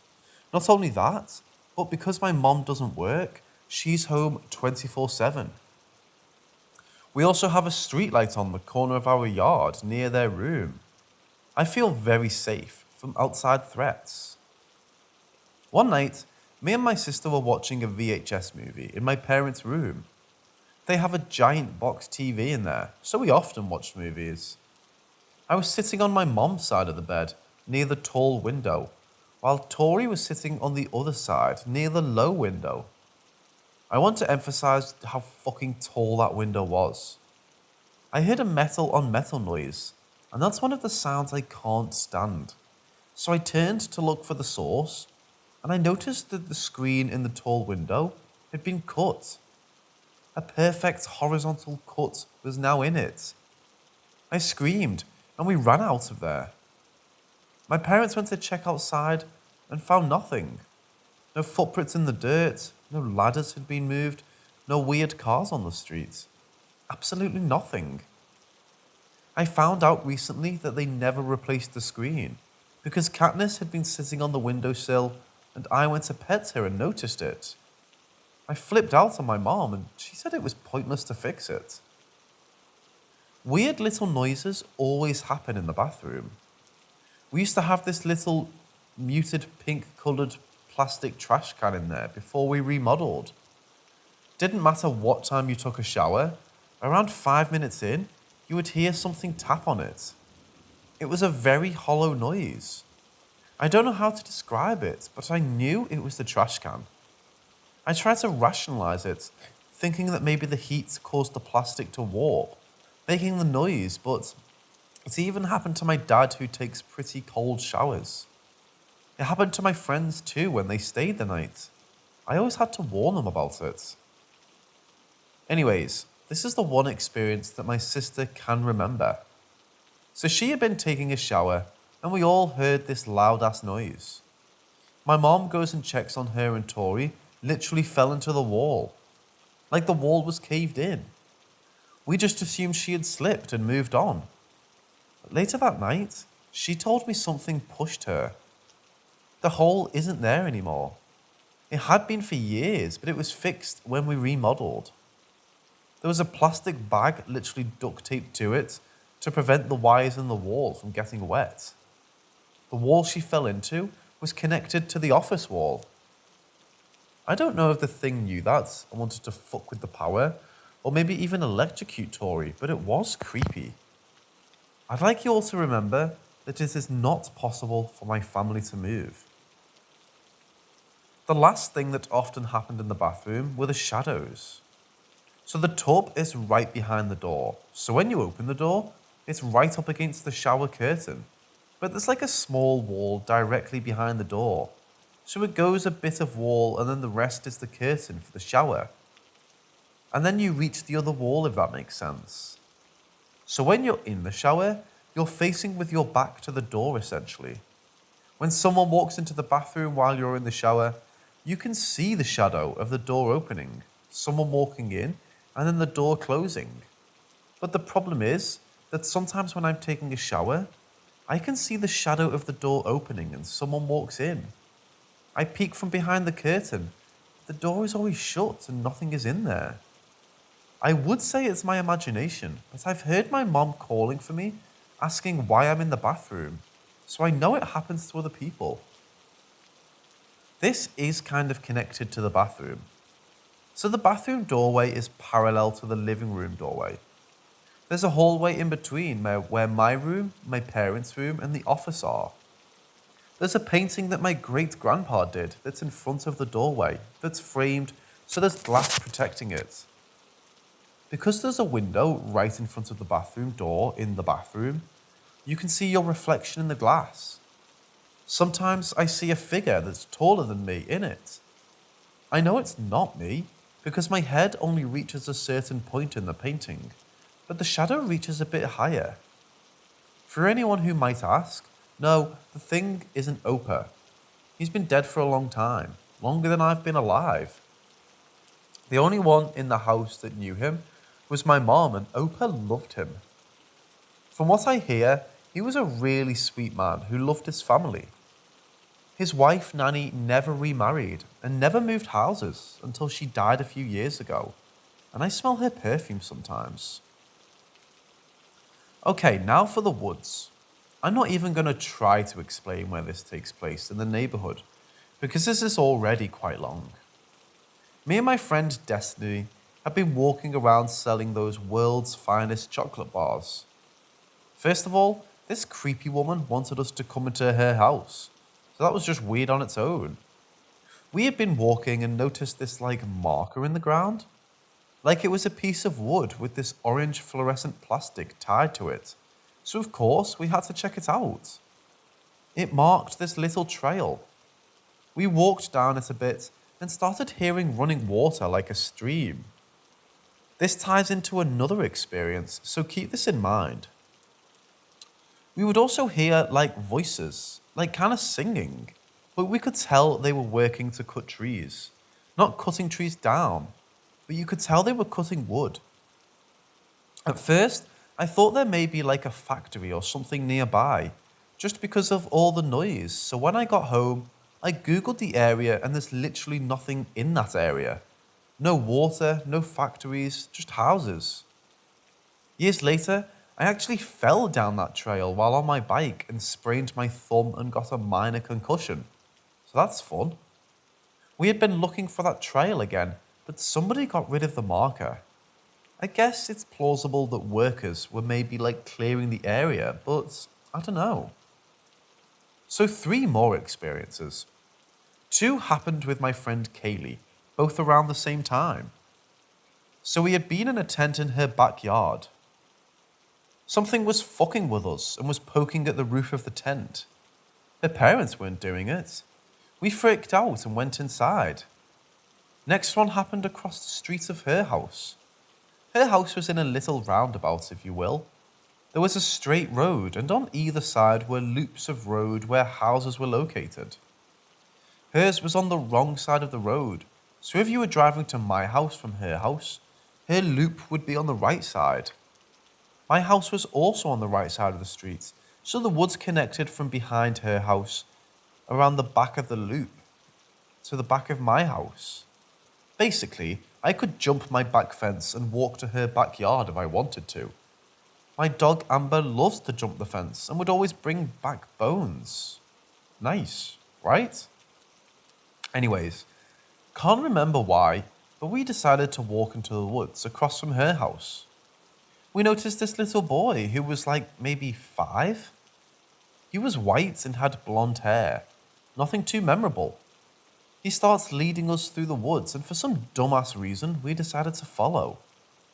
We noticed several trees with red string tied around them, like someone was trying to mark the way. We saw some creepy graffiti, but I can't remember what it said. There was an abandoned car where the roof was smashed down. We eventually found this river. Very shallow and slow moving. Suddenly, we realized how thirsty we were, so we stopped at this stream and drank a little, but the boy got his feet stuck. So we decided to walk the rest of the way to my house to get help. By the way, not once did the kid speak. He straight up never opened his mouth. When he got stuck, he just admitted defeat and just stared off into space. So anyways, me and Kaylee are walking and we end up at this drop down. The ground just kind of stopped and dropped down maybe 12 feet. There was a tree that was kind of like a bridge down, so we slowly started climbing it, but we heard yelling from behind us. Her dad, Jason, had found us and was yelling at us, wondering why we had been gone for so long. We hadn't spoken to each other this whole time, and it was kind of like we were in a trance. We both told him about the kid and how we were trying to get help for him, and he said he didn't see anyone. So we walked back to her house, and it felt like it maybe took 5 minutes to leave the woods. We never saw the stream, the car, the graffiti, not even the strings. Turns out we had been gone for around 5 hours. Last one was with Destiny again. Years before Kaylee moved here. Her house is past Kaylee's and is on a massive hill. You walk down the hill and there's 2 ways you can go. Either left to a dead-end roundabout where her house is, or right where you can turn left eventually and end up where the weird trail is. The woods near my house connect to her backyard as well. So growing up, me and Destiny were best friends. Might as well be sisters. We loved playing outside, especially in the woods. So this random tidbit happened just near the woods. There's this weird plant that looks like a feather duster, but has long, thin leaves. We loved breaking off the fluffy bits and playing with them. So we were picking which ones we wanted, and I was pushed backwards by something. I reached out and grabbed the leaves to stop myself from falling on the road. And apparently those leaves are hella sharp. I sliced up my hands. Several times we had been playing basketball in her driveway, and because it was a slight hill, if the ball rolled away, it could roll all the way into the woods across the street. We've had the ball thrown back to us with quite a bit of force from the woods, with no one there. At one point, we found this tree that was absolutely loved to climb behind her house, but there was one drawback. Sometimes in the distant mountains, you could see a little white house with smoke coming from the chimney. Doesn't matter what time of year it is, if you see it, there will be smoke. It would randomly appear and disappear, but the vibes it gave off were so unnerving. It felt like hundreds of eyes were on you and made you feel so anxious. Anytime we saw it, we just went straight back inside.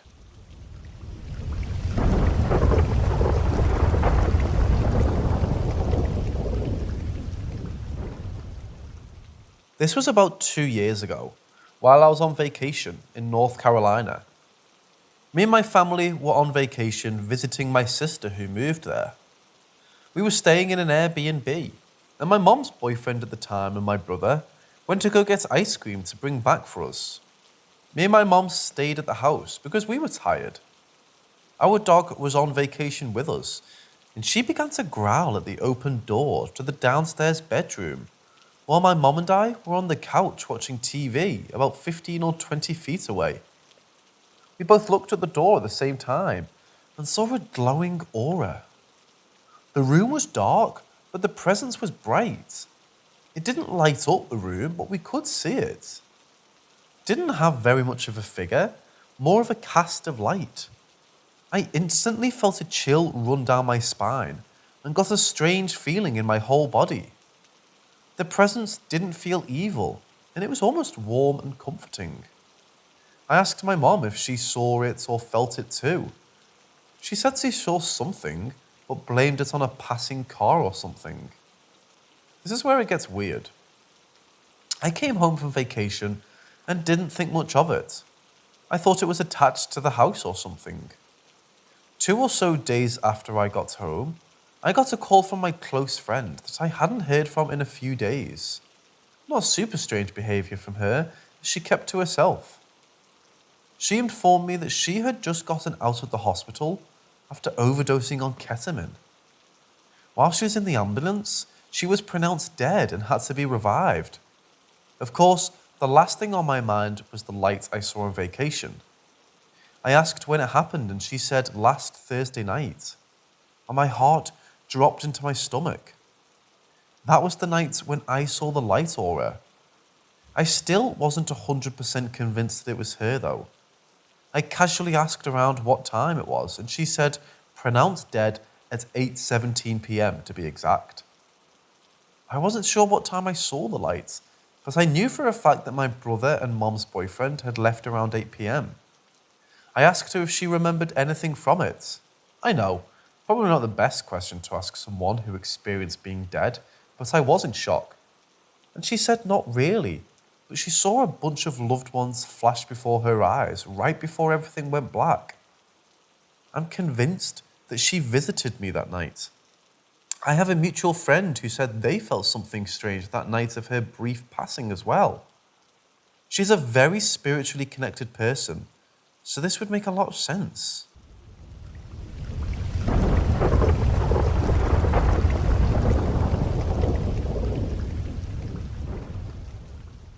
I've had more than a few unexplainable things happen to me in my life, and this one specifically is a single isolated event or entity that I've never seen before or since.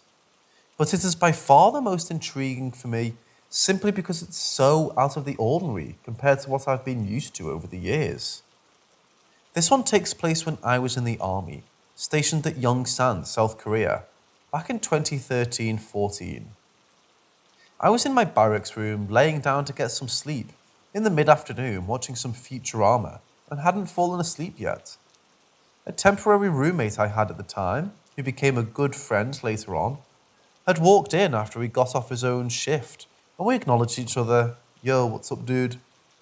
He proceeded to his side of the room and flopped on his bed behind the furniture wall barrier we created to give ourselves a little privacy in these small barracks rooms. He turned on his Xbox 360 and that was the last I paid attention to what he was doing. Seconds later, I turned away from my TV onto my back, and suddenly I was paralyzed, and a dark human figure, like a smoky black silhouette with medium-length messy hair, and no real discernible features, as he was almost more of a dark void in the air, was hovering over me. His silhouette could be described as ghastly, but I oddly wasn't afraid. He was almost sort of straddling me, but I'm just hovering in front of above me, like he was paralyzing me and trying to intimidate me with his presence. This wasn't sexual in any way, and he didn't seem evil nor good. Always thought of him as having a chaotic, neutral vibe. He wanted me to do something for him someday, and I remember I was pissed off at him for wanting it. And I wasn't scared of him at all, at least not in the moment. And the whole situation felt like we had discussed it a time before. And this meeting was him following up on the previous conversation or something like that. But I don't remember encountering anything like him in my life before this single afternoon, or since. He never said what it was he wanted from me.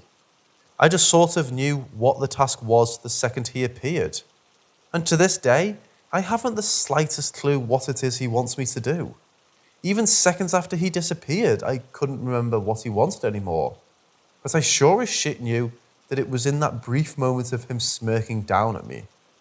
And I remember staring at that jagged fucking smirk on his face, and then back up to the smoky white holes where his eyes were supposed to be, and telling him sternly, almost yelling it, "No, I'm not doing that for you. It will never happen."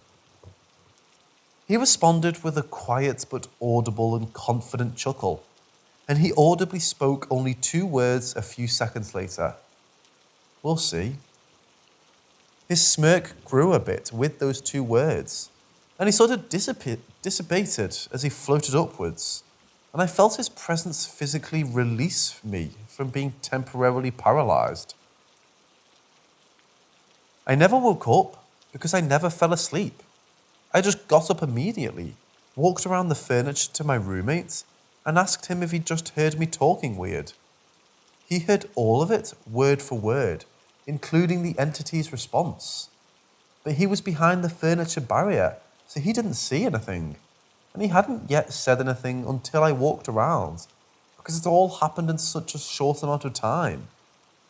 I think I said it a couple of times already, but I've never encountered this thing before or since, and I still don't know or remember what he wants me to do. So I firmly and downright angrily said no to.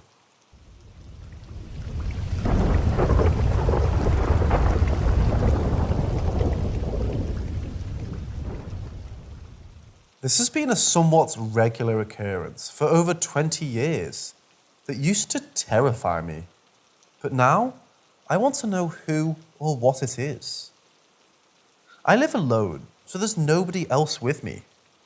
A few times each month, and quite randomly, I wake up either during the night or in the early morning to the sound of heavy breathing. It's usually about 2 people, but sometimes just the one. It sounds like they're breathing through heavy breathing apparatus, and it's loud and deep, like they're standing over me. This used to absolutely terrify me, and I was convinced there was somebody else in the room, but there never was, and over time I learned to relax and tried to go back to sleep. More recently, I've become super curious about who or what this is. The breathing isn't mine, and I've become aware of my lighter and quicker breathing in the lucid moments before waking up fully. Many times I hear 2 beings with different breathing rates, and I somehow wake with the awareness that one is closer than the other. I never see anyone or anything, and I don't remember anything else.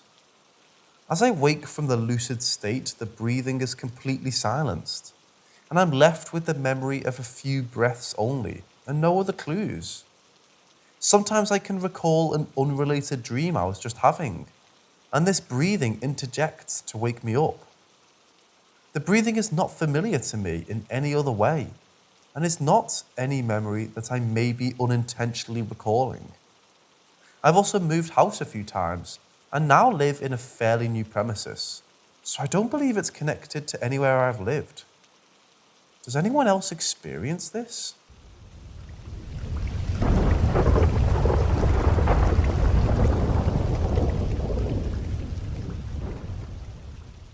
I was working second shift in cell block C. Each cell block has 2 officers assigned to it. One to man the desk and one to patrol the block. My partner and I were getting set for lights out, just about to initiate lockdown with the last count of the day, in which the inmates can be out of their cells. We called for the count and started the head count. Each cell block was arranged in a 3-tier setup. They were shaped like a U with a staircase on each side near the front desk. As one officer walks the count, the other waits by the desk. When the first officer completed the count, the officer that stayed at the desk recounts to make sure the numbers match. This process can take a while, especially if the inmates decide to play games. After count, we initiate lockdown. The inmates get about 2 hours in their cell before lights out. When it came time to shut off the lights, we both walked the tiers one more time to make sure all the beds had a body. 2 hours after lights out, we decided to do an impromptu, unofficial count to stave off the boredom. We both walked the first tier and each took one of the upper tiers. I took tier 3. As I was walking along the tier, an inmate towards the middle started yelling to us, asking for help with something. It wasn't medical related, so we just yelled back for him to shut it. Then the inmates got a bit more belligerent, spitting curse words, calling us lazy. I started towards the area where the yelling was coming from. By now, the inmate was beating in the door, so it was quite easy to identify. And as I reached the door to get the inmate's name and number for the write-up, the sounds ceased. No beating, no swearing, no yelling. I looked into the door windows, and no one was in the cell. I looked into the cell on the left and the right, and saw 4 inmates, 2 to a cell, pale as a ghost with fear and cowering in the darkness as far from the door as they could get. I returned to the front desk to check the cell blocks list and discovered that no one was assigned to that cell. Later that night, about an hour before shift change, my partner was patrolling tier 3. He told me that while walking by that cell, he thought he saw someone step off the toilet and hang themselves. But of course, the cell was empty.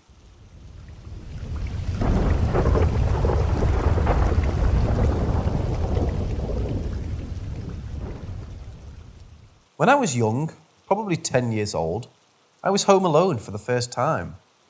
My parents had a board meeting and my brother had practice, so they let me stay home for 2 hours. It was starting to get dark out when they left. I was laying on the couch watching TV. My trusty cat's bones, was laying at my feet on the armrest of the couch. As I lay there watching TV, I saw the cat stand up. I looked down to him and saw he was arching his back and puffing up, staring up at the stairs. The staircase was one of those kinds that go up in flight, turn, and go up to the second floor. There was a wall that separates the 2 flights of stairs. I looked up and I saw a person standing there half visible, the other half of them obscured by the wall. I looked back at the cat and he was back to laying there on the armrest. Young me, thinking someone had broken in, grabbed a baseball bat and searched the house. Having found no one, and all the windows secured, I went to my room and sat in my bed. As I sat there processing what happened, a voice softly whispered my name from behind me. I leapt up and ran out of the house to sit on the porch till my parents got home. I never spoke a word of what I saw to anyone until 4 years ago. I casually told this story to my brother and sister. Little sis gasped and said she once saw the same thing when she was a teen. I have no idea of the house history, but we did live across the street from a cemetery.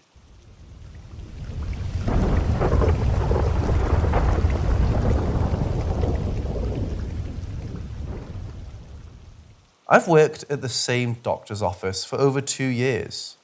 For a year and a half, I would be the first person coming into the office at 7:15 a.m. I would always feel like I was being watched. The other ladies in the office had told me about Billy, whom they believe is a young boy who stays closer to the front of our office in our first 2 rooms. They told me about coming in and all of the sinks turning on, the music randomly blaring rap music, and when we all keep it on is country music, and hearing a little kid run back and forth through the halls. My first experience with Billy was around November 2019.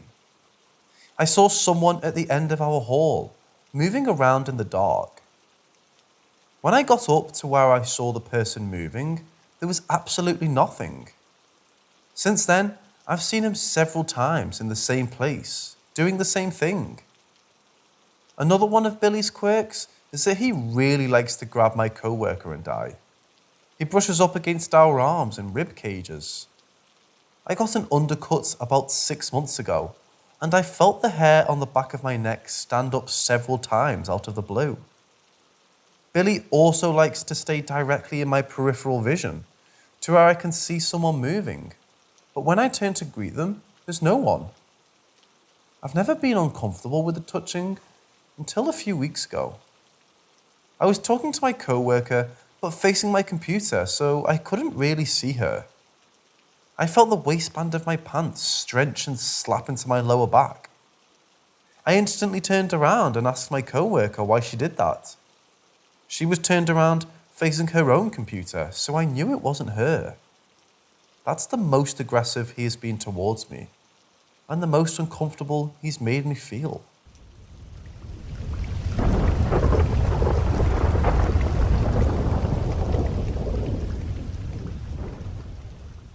Some quick background. My family moved into this house in August of 2015 when I was a senior in high school. The house was built in 2006, so not very old. Since we moved into the house, my room has been the guest suite in the basement, while my parents' bedroom is on the second floor, and the kitchen and living room are on the main floor. When you enter the house through the garage, you pass through the basement and go up the stairs to get to the main floor. I don't recall ever noticing anything off when living there in high school, or when I came home from college to visit. However, my sophomore year of college, I went on a civic engagement trip to an old mining town in Appalachia. I returned home with a walking stick that had a face hand whittled into it, which was given to me by a strange man there who did his own woodworking. This probably sounds silly, and I never thought there was anything of significance associated with the walking stick, which I'll lovingly nicknamed Randy, after the man who named it, until I started having strange dreams about it. In these dreams, the eyes on the walking stick's face glowed red and it would levitate. From then on, I got what I can only describe as the creeps every time I walked past Randy. That's when I started to notice strange things happening. Keep in mind, at this point, I had moved back home from college. Periodically, when sitting at my vanity doing my makeup, I would catch a blur passing behind me in my reflection. A lot of times when I laid in bed, I had the undeniable feeling that I was being watched. One time, when I was downstairs with my mom and a boyfriend at the time, I could have sworn that my ex came up behind me and rested his head on my shoulder. I even felt and heard the breath on my neck. Then, moments later, he and my mom walked into the room. No one was there the whole time. My best friend spent the night one time, and she swears to this day that she woke up in the middle of the night and saw a woman standing in the corner of the room. The first time that my current boyfriend stayed the night at my house, I told him the backstory of Randy, and he thought it would be funny to mess with the walking stick. I'm talking hiding it around the room and riding it like a flying broomstick. That night, for the first time in his life, he had horrible sleep paralysis. Could very well be a coincidence, but the rest assured that I've told him ever since that that's what happens if you bother Randy. Fast forward to more recently. My boyfriend lives with me in the basement apartment. My dog, who has never been one to get up in the middle of the night, has started waking up in the early hours of the morning and aggressively barking and growling at a corner of the room. It's not the sort of bark that he does when he sees a bug or small animal that he wants.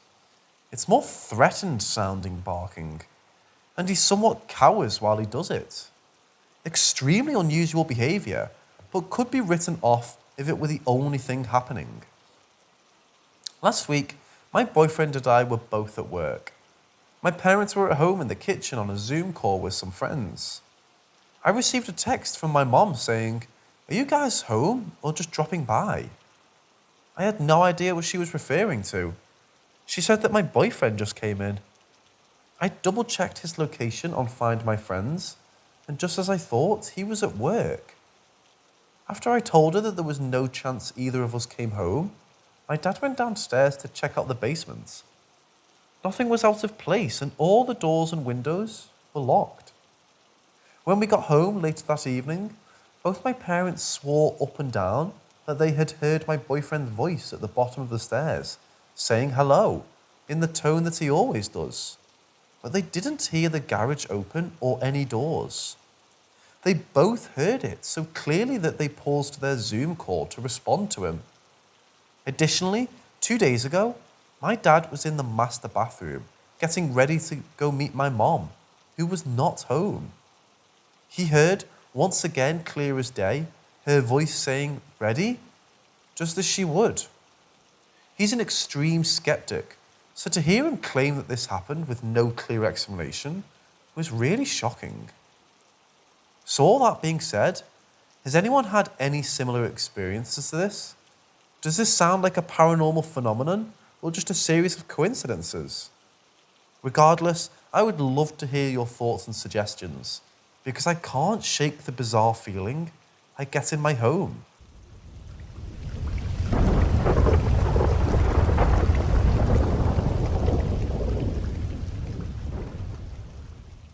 I was 3 or 4 years old at the time this happened to me, but I have very vivid memories of my childhood. The one I remember the most, it was a normal night of my brothers and I's bedtime routine. Bath, teeth, tucked into bed. We shared a room, but I needed a nightlight and he couldn't sleep when there was light. So there was a large makeshift wall that separated our beds. The wall kind of leaned over so his bed was cloaked in darkness. I also always wanted my Barbie tape playing on the stereo to help me close my mind and sleep. I remember waking up having to pee, did my business, and realized I needed my Barbie on again. So I decided to ask my brother for help. I peeked around his wall into the darkness and called for him. 4 or 5 times I called out to him louder each time. I couldn't see him, so I crawled in his bed. He wasn't there. I was confused, so I went to my mom and her boyfriend's room, which was directly across the hall from us. I got really scared when I saw their bed was made and no one was in it. I started crying, calling out for them. No one was home. They left me. Where are they? Turned on the lights. I could reach in the house, which was only a 2-bedroom, sobbing still. I opened the front door to the house, looked down our neighborhood streets both ways. It was dark, but everyone's porch lights were on.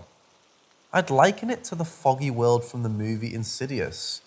There was just no fog, and no one. I decided to go across the street to my friend's house I played with often, and was over there quite a bit to find someone, anyone. I knocked and wailed, and again no answer. I opened their door, no lights on, no one home. I felt the dread. I knew there was no one anywhere. Somehow I just knew. I made my way back home in my Little Mermaid nightgown. Went back in my house, left the door open, hoping someone would come, and cried myself back to sleep in my mom's bed. Next morning I woke up. Everyone was back. I was still in my mom's bed. I remember being angry and sad, crying, exclaiming, "Where were you? Why did you leave me?" And they so nonchalantly said they were always there, never left. My brother too. They probably chalked it up to me having a nightmare, but I promise you, I was in another realm or astral project, but everything was real. I was able to do things. I don't know how that stuff works really. I'm just wondering, does anyone have an idea what's happened? I'm also left wondering if I woke in a new dimension or reality, different from the one I was in when I first fell asleep. This has always bothered me, and probably always will. I've tried to actually astral project. Never worked.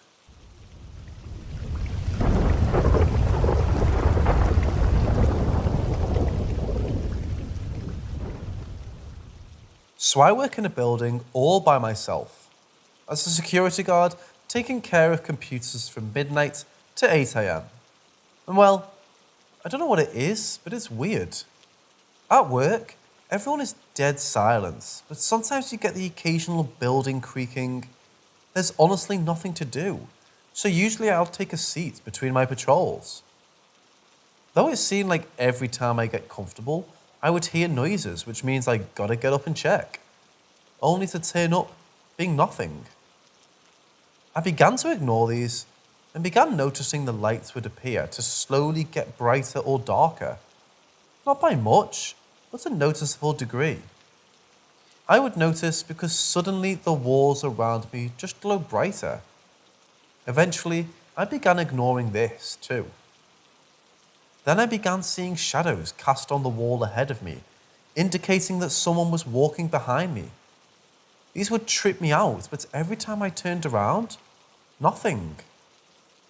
They weren't exactly solid shadows, but weak, blurry ones, as if they were far away from the light source. Recently, I said fuck it, and decided to see what would happen if I did nothing. No reaction. Turns out whatever this is just intensifies. The shadows would even wave their arms trying to get my attention, but I ignored it. Then, I started hearing heavy breathing, like if someone was breathing right behind me, and would slowly hear the breathing noise go left or right sometimes, so it felt like they were breathing behind me, pacing. Anyways, as freaky as it was, I ignored that too, and even began hearing 2 distinct breathing noises. At this point, I was already pretty used to it though, and no longer saw them as a threat. Finally, I began getting the sensation as if something was very lightly touching my neck, like if they were running a finger down the side of my neck towards my chest, and it felt like the collar of my shirt was moving to the side too, as if making space for this invisible hand, perhaps. I didn't, however, try to look, because every time I would try to look at these events in the past, they would stop, so I wanted to see just how far this game would go. However, that's the extent of which it went. Well aside from eventually being able to feel like I knew their location when they're behind me, because I'd feel something like a line of tingling nerves running vertically down my back, pointing at the direction they were in. The ghosts didn't seem to try to push any further than that.